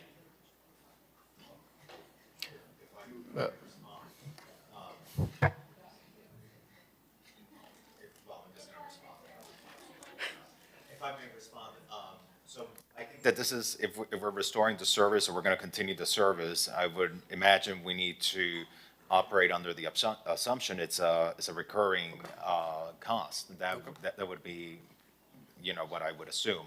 I just believe a service like this, we have it for residents in Mid-Beach, and we commenced it in North Beach. I don't feel comfortable taking away an amenity from our residents the moment we have provided it. If anything, we should be enhancing and continuing to provide services, but I don't like us taking away services, especially when we are entering a phase when we want to enhance other modes of transportation, encouraging individuals to leave their vehicles at home and use other modes of transportation. Just like aligned with us funding the bicycle pedestrian position, I'm glad we're finally doing this because we finally get to prioritize in a true holistic way in our planning pedestrian access and bicycle access, and this is along that same spirit. So I would say this is more than likely a recurring item. And Mr. Vice Mayor, in terms of the lighting, one of my key focuses going forward is going to be facilitating public safety through environmental design. As we saw this, the operating budget increase from 2015 to 2024. It's almost entirely driven by personnel costs, a lot of that via public safety. We can only continue spending more and more on personnel for so long. We really have to start figuring out how to enhance public safety through urban design, urban planning, environmental design, and this is one of the key components in doing research addition to this, public lighting is such a low-hanging fruit, so I think it's something we should be looking to almost as a cost saver in some ways. It is, Yeah. absolutely. So, Okay, if I could just, to add before I just put it back, is, we have a lot of moving parts here, and at the end, when we get this all done, we'll make a summary of this.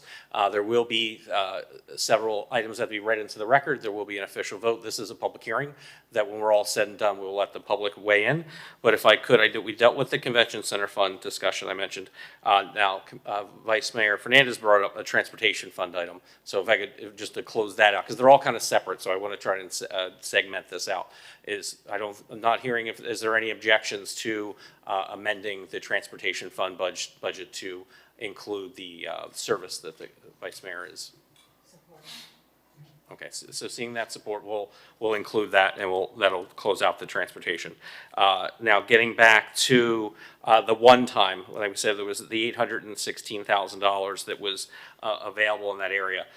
We dealt with on the South Beach quality of life of the shade system. We dealt with the mayor's item related to the beach walk, I'm sorry, not the palm and hibiscus lighting, which we would cover 240. 60 of that would come from the 816. We are keeping track of all this, just so you know. The Unidad, we're going to get to the Unidad because I believe you had requested that to be recurring. And we need to find recurring dollars, and I have I guess we could discuss where we're going to remove a recurring expenditure. We already mentioned the shade system. I'm sorry, the decorative lighting on the west side of Ocean Drive would come from one time. There was a FERC item where it was discussed. It did not move forward, but it's $428,000 on the first year costs. And then in the second year, then there's, I think, a maintenance cost of like $40,000-$50,000 required to maintenance and the power for that. So just to put a number behind that. So that would take $428,000 of that 816 would be for this initiative. I don't know if there's if there's interest for that. So that's one number, 60,000 palm and hibiscus. And I'm sorry, just going down my list here. It's 240. It's 240 is coming up, freeing up from related to a state appropriation. So out of which fund over here in a different fund, 60 would have to come from the 816. Now recurring dollars this is where it gets difficult because the only recurring dollars we freed up so far are $20,000 reduction in the Miami New Drama. And there's a couple of recurring items that I wanted to mention. I failed to mention earlier. There was an other commission, September commission item to fund Miami-Dade College first-generation scholarships at $30,000.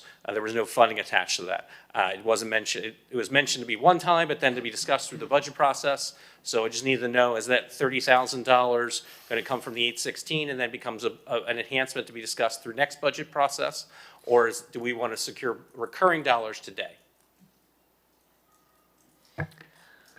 Considering that this is being used to train our residents for workforce jobs, which has a direct impact, and it's getting twice matched by the MDC Foundation, this is a huge impact, small amount of dollars. What we could do is fund it this first time, see what happens in year one, and then reassess it. Doesn't have to be a recurring. Do it one time, we'll bring it back to the table in a year from now, and we'll see how many people participated in the program. Was the foundation able to match by 2 times? How many residents actually did job training? Because if we do transition from hospitality to something else, I think one of the most positive things that we could do is offer our residents something else, rather than working in a bar. They can easily get trained at Miami-Dade in cybersecurity or data management. And these are certificates that are available. Did you know that an entire degree at Miami-Dade is $6,000? It is so affordable. I actually wrote my PhD in the Baccalaureate of Applied Sciences, and our residents, if they start to take this training program and that scholarship kicks in, by the time they're in semester 3, they're getting recruited into the job market, and they're no longer dependent, for example, on a lower wage hospitality job or on working in a bar. So I think this is a positive movement. A positive, it's an extremely positive initiative. So I think if this will be a one-time to be looked at later, and the commission has already actually endorsed this via resolution, we can include that coming out of the 816, which is good. Looking down my list here, I think the only one I want to mention before we get into some additional details is there was an item, I think it's in front of commission, which I understand as we move forward was a teacher appreciation event that was looked at. I'm not sure if it was one time or not. I think it was Commissioner Suarez had an item related to that going back to the record, and there's an opportunity to fund that at least for this fiscal year in 25 if they wanted to from the one time or to make that recurring. It was the teacher appreciation event. Yes. I think the idea was to you bring it back to the October 30th meeting. I think we talked about that. It is on the commission agenda for discussion, and if that ends up moving forward. I think we could just that one time, see how it goes, and then if it does well, we'll continue it. Okay, we can make that work. But yeah, I think the ask was, Leslie, if you don't mind coming up for a second, please. I think the ask was 15,000, but if we wanted the much better experience, it was 20. So for an extra 5,000, I think it really helped the event. Can you speak to that, please?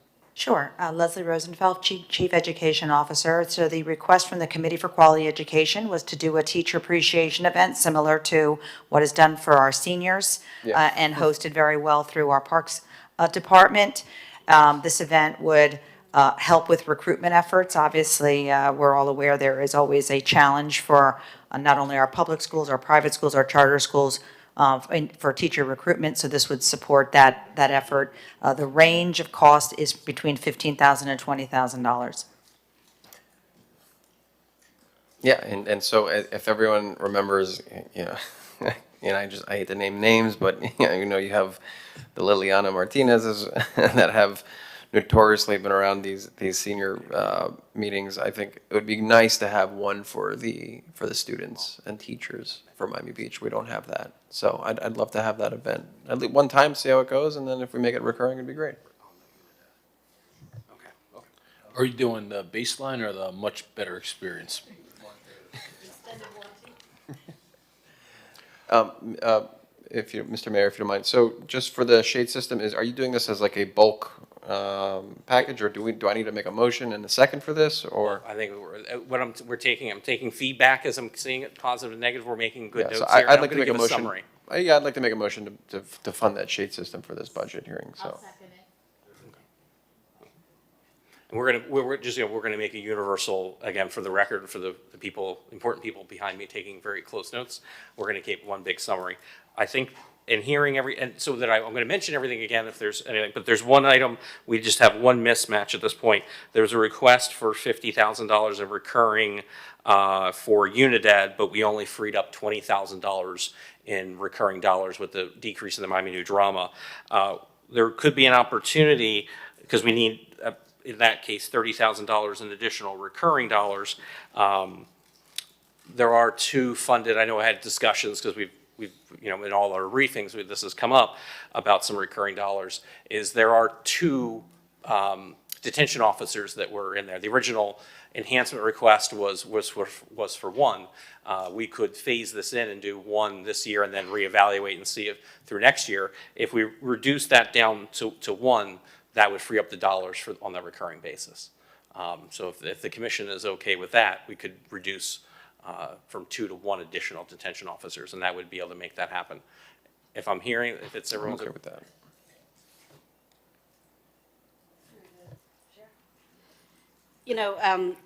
We've been talking about very valid suggestions for things that didn't quite make the cut or somehow slip through the cracks one way or the other.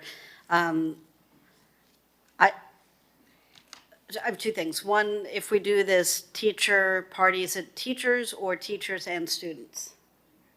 Is it a teacher appreciation? It's for both. Well, it's for both, just teachers. I believe it would be for all, my understanding of it is that all the teachers, which there are many. Right, but it's not a student and teacher, it's teachers only. No, that would be thousands of people. Okay, so I would like to request that if this is a thing that happens, that it is for teachers, their invited guests, or whatever the right thing is, and anybody who is current staff or administration or elected official. But it is not a campaign event. If you're looking for votes, this is not the place to go. I don't want to see people's literature. None of that nonsense. No operatives, no delegates, no proxies. Let's celebrate teachers. Let's pay them the homage that they deserve, since we have little control over other things that we can pay them, and not make this a feeding trough for people who might be running for who knows what county position or whatever. I mean, I was so taken aback at the last event where people who had nothing to do with Miami Beach were here. So I want that. I don't know if that's Rick, I don't know if that's an issue of legality, but this is, you know, it's time to end the feeding trough for operatives. Well, that's already come, we've already got something along those lines in process, but for this one, which is a new thing, I would like to make that a stipulation. But the other thing I wanted to raise is, you know, and I'll let the police chief talk about this if he wants to, but the reason why the ask was for 2 detention officers is because we know we're having trouble recruiting, and we know there's a demand for officers on the street, visible, doing their thing, and we also know that if you arrest somebody, you could be off the streets for 30 minutes or 8 hours. It depends on what happens. And so we want to keep our sworn officers where they serve the public the best. So I would not be super psyched to lose 2 detention officers this year. I will defer to the chief, but I would suggest that it would be, if we do 1 this year and 1 next year, the 1 next year needs to be like the starting point of next year's budget. All right, I'm done. Commissioner Bath, thank you so much. I think you summed it up quite well for us. As you know, we've had conversations about this in the past. From time to time, when our police officers, supplementing our detention officers, transport bad guys and bad girls to the jail, the processing time could be quite lengthy, and it varies, quite frankly, on what's happening at a jail at any given time. And so it can range anywhere from minutes in the best of circumstances to hours in the worst of circumstances. And so the idea of having more detention officers, transporting these arrestees to the jail, really allows our police officers to spend more time patrolling our streets. And thank you, Commissioner Bott, for raising that. I want to find that funding as well, but not at the expense of public safety, which I kind of ran to the back and asked the chief, and it sounds like it would hurt a little bit to not have the 2. Then I guess we're open to suggestions on additional cuts from the recurring budget. So if that's a no on reducing it to from 2 to 1, then we're gonna have to take some time to go through and find additional cuts. And I'm not sure if the commission has any inkling there, or if the Unidad would be willing to be at 20,000 recurring, and if that would be sufficient. That's what we have available. Okay. And then, you know, you guys can find a place, you know, between now and the 25th, or, you know, we can consider it at that point. So we would come back, you're asking, come back on the 25th with $30,000 in recurring cuts from another program. Okay.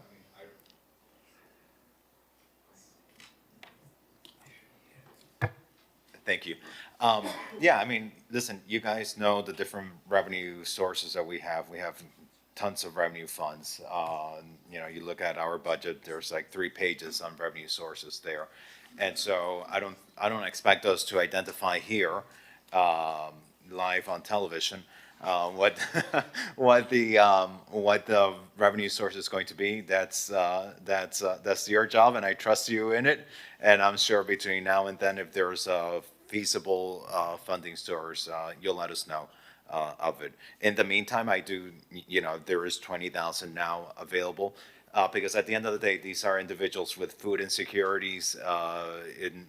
The majority of them reside in North Beach, and there is a legitimate need for it. And the person that administers this program for the elderly in our community resigned. They're in the process of hiring someone new, but they can't find anyone that is willing to do it at the salary, just because the salary is so low.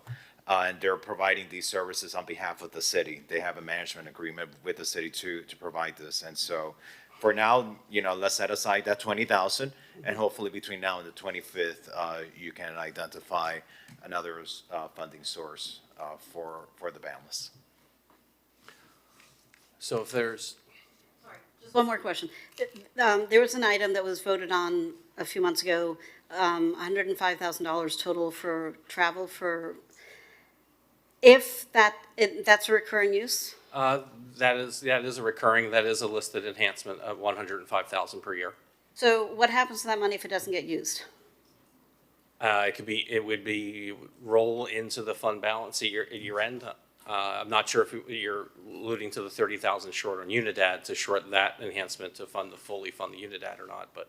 Well, I mean, just if it doesn't get used, in my day when I ran a P&L, if you didn't use your money, it went back to the bottom line and it got really reallocated. It's a use it or lose it kind of situation. And so, can we look at that next year? And if it's not being used as the hope was that it would be used, or it doesn't need to be as big an amount as it was, could that be something that we could play with? For 26, if that's what the commission's direction is, to relook at that through there. I didn't know if you were bringing that up to help fund. Well, I mean, can we look at it for? Well, the program hasn't started yet, so I don't have any data to tell you whether, and I know Commissioner Rosen-Gonzalez wants to chime in, but to tell you whether 105,000 is sufficient or it could be shorted by $30,000 to $75,000 and then fully fund the Unidad proportion. I couldn't tell you. Oh, can I? I would like to correct the record on this because this was primarily for tickets for nonprofits in our community. For example, the other day I got an invitation to attend a 501c3 favela, and in the past, the mayor's office and the mayor's budget has always covered those expenses. But to my shock and surprise, about a month ago, Jewish Community Services was having something, I believe it was $50. I said, I'd like to attend this event. And I was told by the mayor's office, no, we're not purchasing any tickets. And I know that several of us. So this was not necessarily about travel. This was about supporting 501c3s in our community. It is not about travel. If you wanted to use something for some sort of professional development, you could. This is about tickets for nonprofits in our community. Why do we have to do that?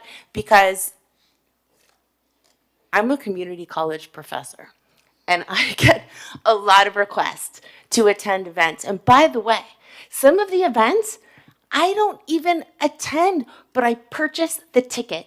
I give it away. Excuse me, wait, because I want to stop this whole narrative surrounding. Chief of Staff just told me what you just said is completely inaccurate. My Chief of Staff just informed me you had these conversations with Veronica Coley, my Chief of Staff. She just told me what you're saying is completely inaccurate.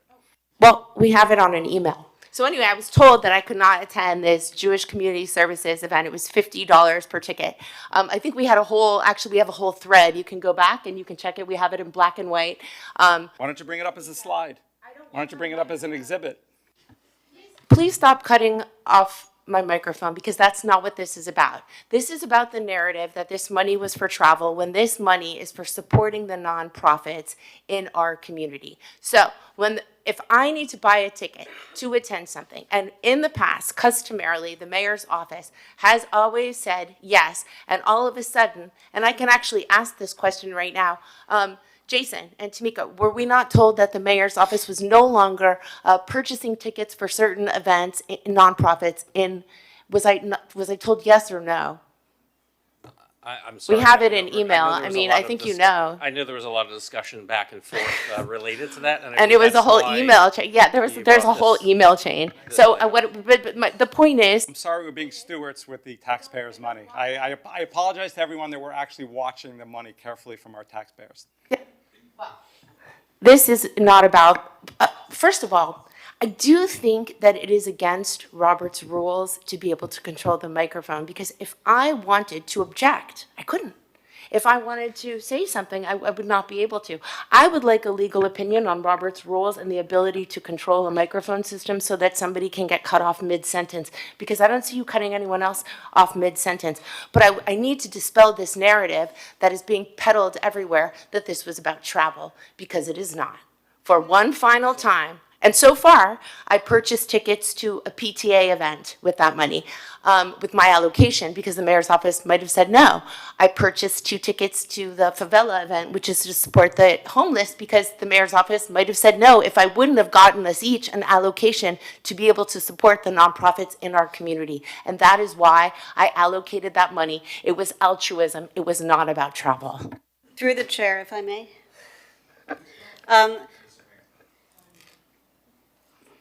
So I did not mean to kick over the hornet's nest. My question was whether it's for travel or tickets or whatever. That's not the point. The point is that there is an amount of money that was allocated. What happens if it doesn't get used up, and can it be used for other things?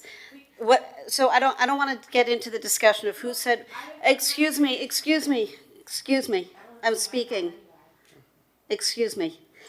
My point is not to relitigate a decision that was already made months ago. My question was about if the monies don't get used, where do they go? Can they be reappropriated? Can they be modified if, you know, the thought was 15 grand per person or whatever the number was the right number, but actually when the year is over, it turns out that people only needed 5 grand. And like, I was just trying to find a few extra dollars. I do not want to get into this conversation about how people are spending it, that individuals can take it up amongst themselves. That is not the function of a budget review. The function of the budget review is where can we shake pennies out of the sofa cushions to try to fund everything that comes up last minute. So if we could, with all due respect, move on from the litigation of who said what when in emails and just talk about, can we find an extra 30 grand to do something that we are all united in feeling is the right thing to do?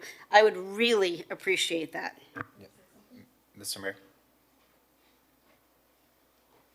Fernandez has his hand raised, then Commissioner Suarez, and then Commissioner Rosen Gonzalez. Thank you.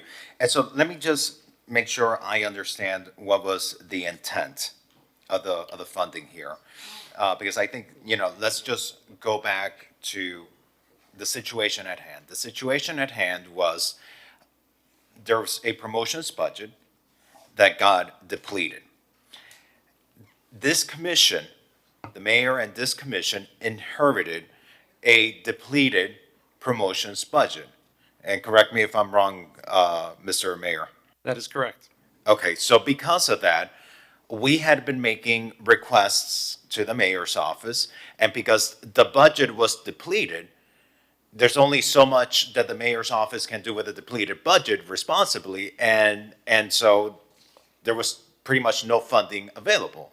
Correct me if I'm wrong, Mr. Mayor. Correct. And so then an item was brought, and that item, in essence, helps us now fund these activities. You know, if we need to go to, Florida League of Cities conference, if we need to go to a Miami-Dade League of Cities conference, if JCS has an activity, etc. But from my understanding, that budget got depleted once. We're not going to be dealing with this situation year after year. It got depleted one time. We came in, our colleague sponsored an item to make funds available. But that was a one-off situation because we had a transition in the office of the mayor. One mayor was term limited. A new mayor came in. This mayor inherited a budget that was lower than what usually one has available. Funding was influxed into it to get us through the needs of the fiscal year. But do we need that on a recurring basis? And I think that's the question. Do we need this money that was approved on a recurring basis, considering the fact that we're not going to be dealing with a depleted? Do we anticipate to be dealing with a depleted budget like what we had, the situation we had this year? I don't think so. And so that's where Commissioner Rosen Gonzalez, I think the funding that you set aside made sense for this year because of the unique circumstance of the budget that was inherited, that was depleted. But that's not going to be the situation on a recurring basis year after year. And so that's my feeling on it. We all inherited something that was depleted, but it doesn't mean next year we're going to need this $110,000 again. Commissioner Suarez. Thank you, Mr. Mayor. Look, I just want to make sure that we are all on the same page here. Okay, we all want to do the right thing. And so, I think it's important that, our city attorney does answer that question when it comes to who has the floor. And we put it out to the public, because I remember specifically in our very first meeting with the mayor, he said to me when we were on a certain item, I'm the mayor, I have the floor always. And I think that's important to let everyone know that's the case, or it's not the case. So can we come to a consensus and sort of nip this in the bud on the microphone use? Because I am unaware of the exact rules for Robert Rules, and I do not want to see my colleagues continue to argue. It makes us all very uncomfortable. And, we want to make sure that we're moving forward in a very constructive dialogue. So, Mr. City Attorney, if you can please shed some light on that. Thank you. There's no specific person in your microphone. The mayor has the right to establish order in the meeting. So there's no specific Roberts rule that addresses that, but the right to control the mic would be part of that.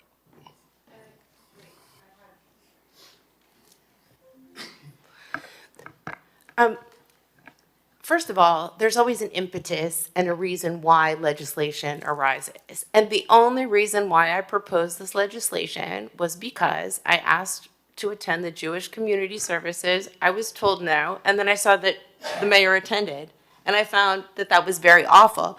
So what I decided to do was give everybody the freedom to not have to depend on being told yes or no by the mayor or the chair, and the freedom to choose which nonprofits they would like to support. And that is why I did it. And by the way, in order to do it and give each person the freedom to do this, I was beaten up. There's this narrative about travel when that's really not what it says. It's mostly tickets. And the tickets are because I wish I were super wealthy. I love the fact that I'm a working class person, because I can advocate, because I have an understanding that other people don't. So if I had the money to purchase all these non-for-profit tickets and support the community, I would not have passed it. But after many years in office, I am not going to let the mayor's office cherry pick what I can attend and what I can't attend, or have the mayor attend something and pay a ticket for that, but then I don't get to attend. So that is where the legislation came from. I don't care what you do after this year, but I would caution you that this at least allows you to choose what you want to attend. Okay. By the way, no, I'm going to speak. No. See, now I'm being cut off, by the way. Oh, now I'm getting cut off. No, let me just, I don't even know what dinner, JC, I don't even know what you're referring to, but the bottom line is, by the way, let's mention the taxpayers paid for your trip to Basel, Switzerland, that I approved. That I approved that trip. No, I'm not finished. Every single year. By the way, I go to many charity events that I do not seek reimbursements. I don't even know what this JCS thing is, but I pay out of my own pocket because, and I'm not wealthy. I am not a wealthy person. But the city has its limits. Many of these events we didn't even have the budget for at the time because of what Commissioner Fernandez. I don't know why we're wasting our time, though, even arguing about this. Now we get to defend ourselves. No, I urge my colleagues, we have 80-some thousand residents and millions of visitors, and we are on the cusp of discussing and passing $1 billion budget. And where does that money come from? Taxpayer dollars. And we're sitting up here executing and conducting personal attacks on microphone usages. I have my 7-year-old daughter I brought here because I was so proud to chair a finance committee passing a government budget and have her see how government works. And I've become embarrassed. Embarrassed. This is what we're discussing when we have $1 billion of taxpayer money at stake? I say this to myself and all of us. This isn't directed to any single person. Let's get on with the people's business. Today, tomorrow, yesterday, next week, enough of these personal, petty, at your throats. We are up here representing people, representing our community. This is not about us anymore, right? We're serving a greater good. So let's all take a deep breath and not conduct our own businesses, our own affairs. Let's get back to conducting the people's affairs, the people's business.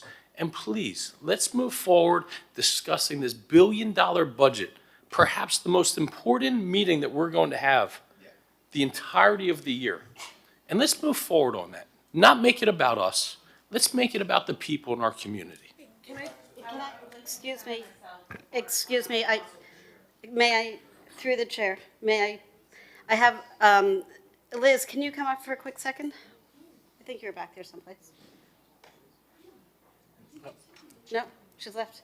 Liz has left the building. No, Liz is back in the building. I'm here. The South Shore Community Center, Yes, ma'am. back. It's back and better than ever, but it needs an elevator repair that was not contemplated because we thought it was going to not be back.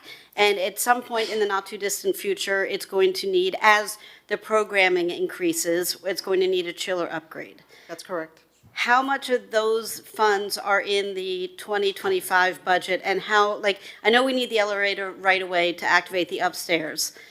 The chiller might not be necessary until 2026, because I think we've already spoken about that, so I actually will defer to Jason, but those two Okay. things are our priorities to activate the South Shore Community Center.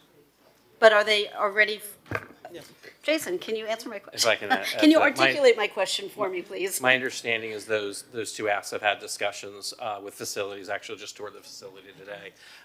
It was $250,000 for those two items.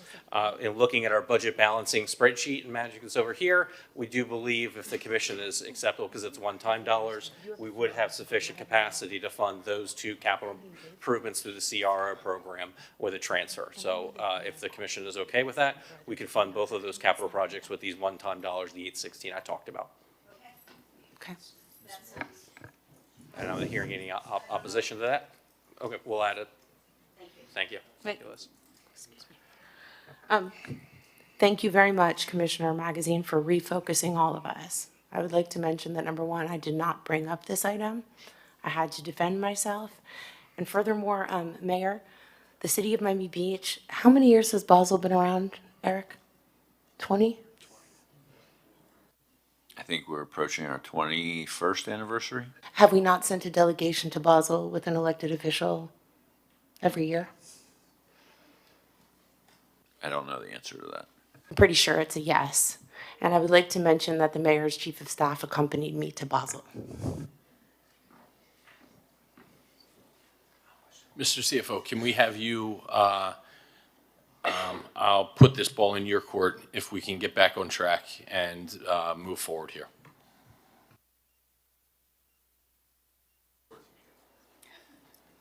I'm sorry, I missed the question. Easy direction, just get us back on track and bring this meeting home. Are we ready to vote?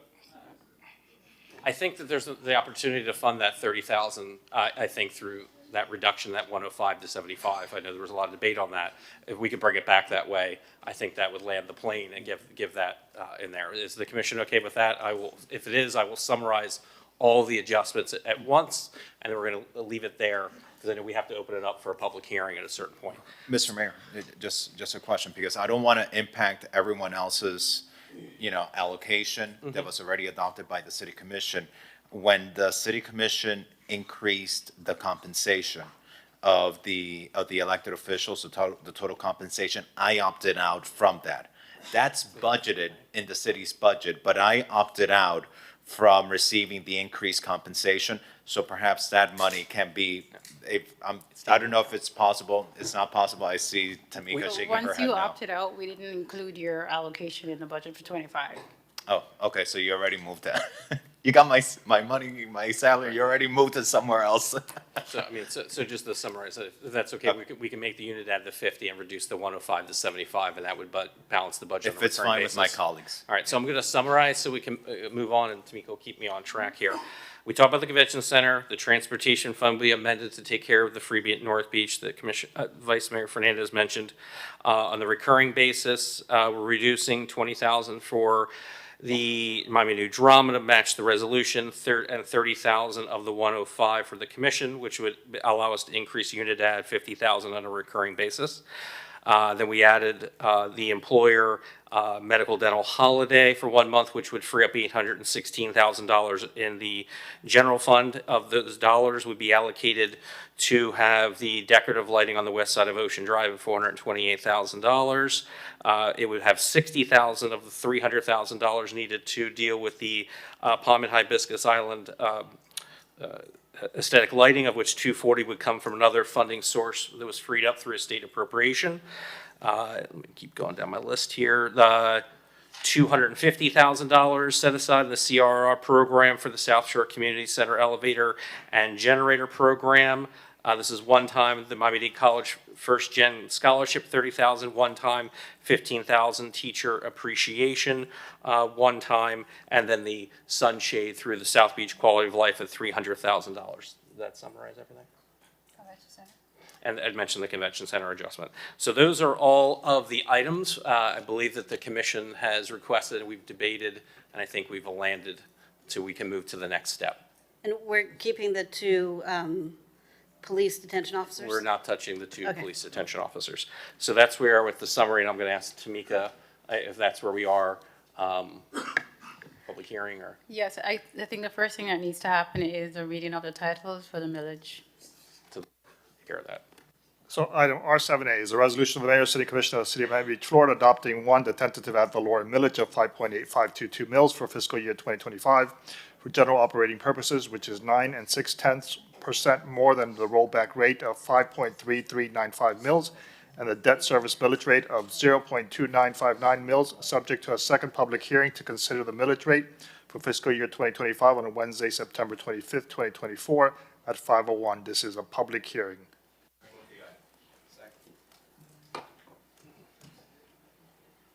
There is no one in the audience wishing, yes, sir. So there is no one in Zoom wishing to speak. We have one individual in the audience. Please state your name, address, and you have 2 minutes.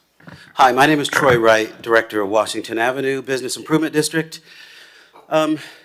Washington Avenue, obviously, we know is in desperate shape. We need beautification. And something that many of you may not know, that Washington Avenue does pay for the decorative lighting going down the median of Washington Avenue from 5th all the way to 17th. In addition, we pay for the lighting on Espanola Way East. This is, and we don't have a big budget at all, obviously. This is something that I brought before some of you, and not before all of you, of which I apologize, but we definitely need help with the lighting. It's only $36,000 a year, but it's something that we need. If we do not have, or are not able to renew our contract within the next 2 months, there will be no lighting, decorative lighting, down Washington Avenue. It will make a huge difference. It will be dark. I guarantee you it will be dark down Washington Avenue. So then what happens? It becomes a safety concern. And then the police will have to be concerned. So if there's any way, if there's finances available to help offset the cost for Washington Avenue or to pay for the decorative lighting, similar to what happens on 41st Street and all the other lighting programs that you have, I think Washington Avenue deserves that help. We need that help. And yes, that's all I have to say for now. But if you need more information, more details about it, I'd be more happy to give you that. But I think out of all the places, we need a lot of help with lighting. Thank you.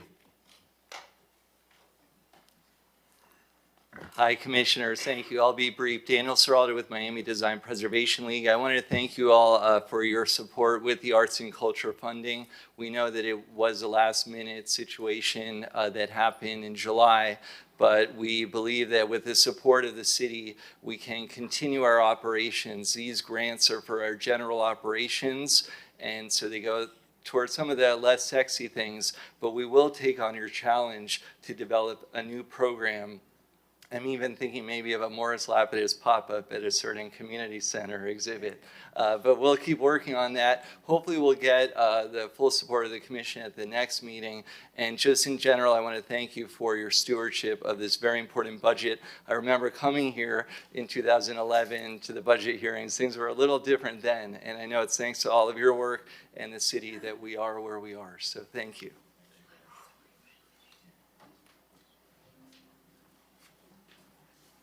Howard Herring, New World Symphony. I echo that thanks, especially to Commissioner Bott and Commissioner Fernandez, who put this forward, but all of you who have listened carefully to us and thought through this problem. This is a particular problem, a specific problem. State of Florida decided to do what it did. Culture in this community is growing, it's thriving, it's going to make us a better community, it's a better place to live, a better place for our children to grow up. All of that we know. So adopting a strategy that will build us into an even more vibrant cultural community is a good idea, but I just want to talk about the practical side of this quickly. In 1979, there was a property in the 700 block of the north side of Lincoln Road that turned over for $12 a square foot. You remember Lincoln Road in 1980, some of you do. And what happened after that? Miami City Ballet, New World Symphony, the South Florida, I always forget the name, South Florida Arts Center, Regal Cinema, Books and Books. All of a sudden, there's reason to come to Lincoln Road. And all of a sudden, the property values began to grow. There was more to the story than that, but there's 5 cultural arts organizations that established themselves and recreated Lincoln Road, which is leading to the recreation of this community. So I thank you for considering this one-time funding, and I hope that we can get it passed next time. Thank you.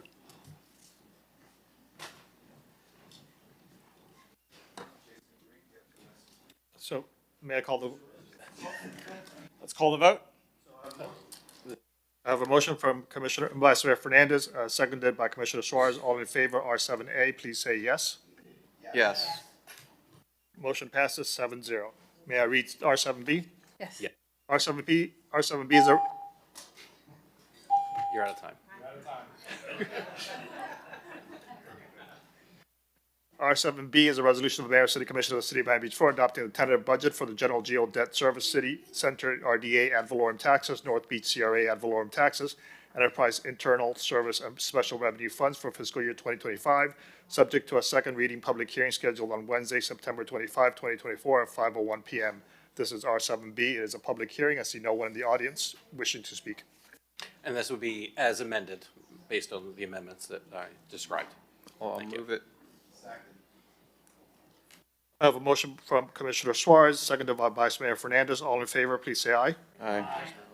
Motion passes as amended. Second reading public hearing for all these items is Wednesday, September 25th. This item and the previous one will be heard at 5:01 p.m.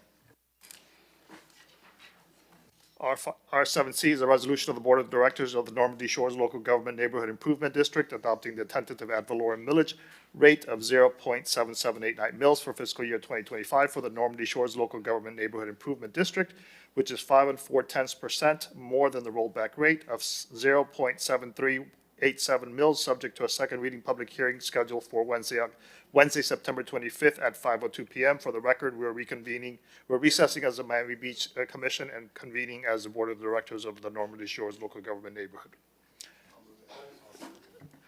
So there's no one in the audience that wishes to speak. It is moved by Commissioner Fernandez, Vice Mayor Fernandez, seconded by Commissioner Suarez. All in favor of this item? Aye. The item is approved. Oh, it's the other way I around? moved it.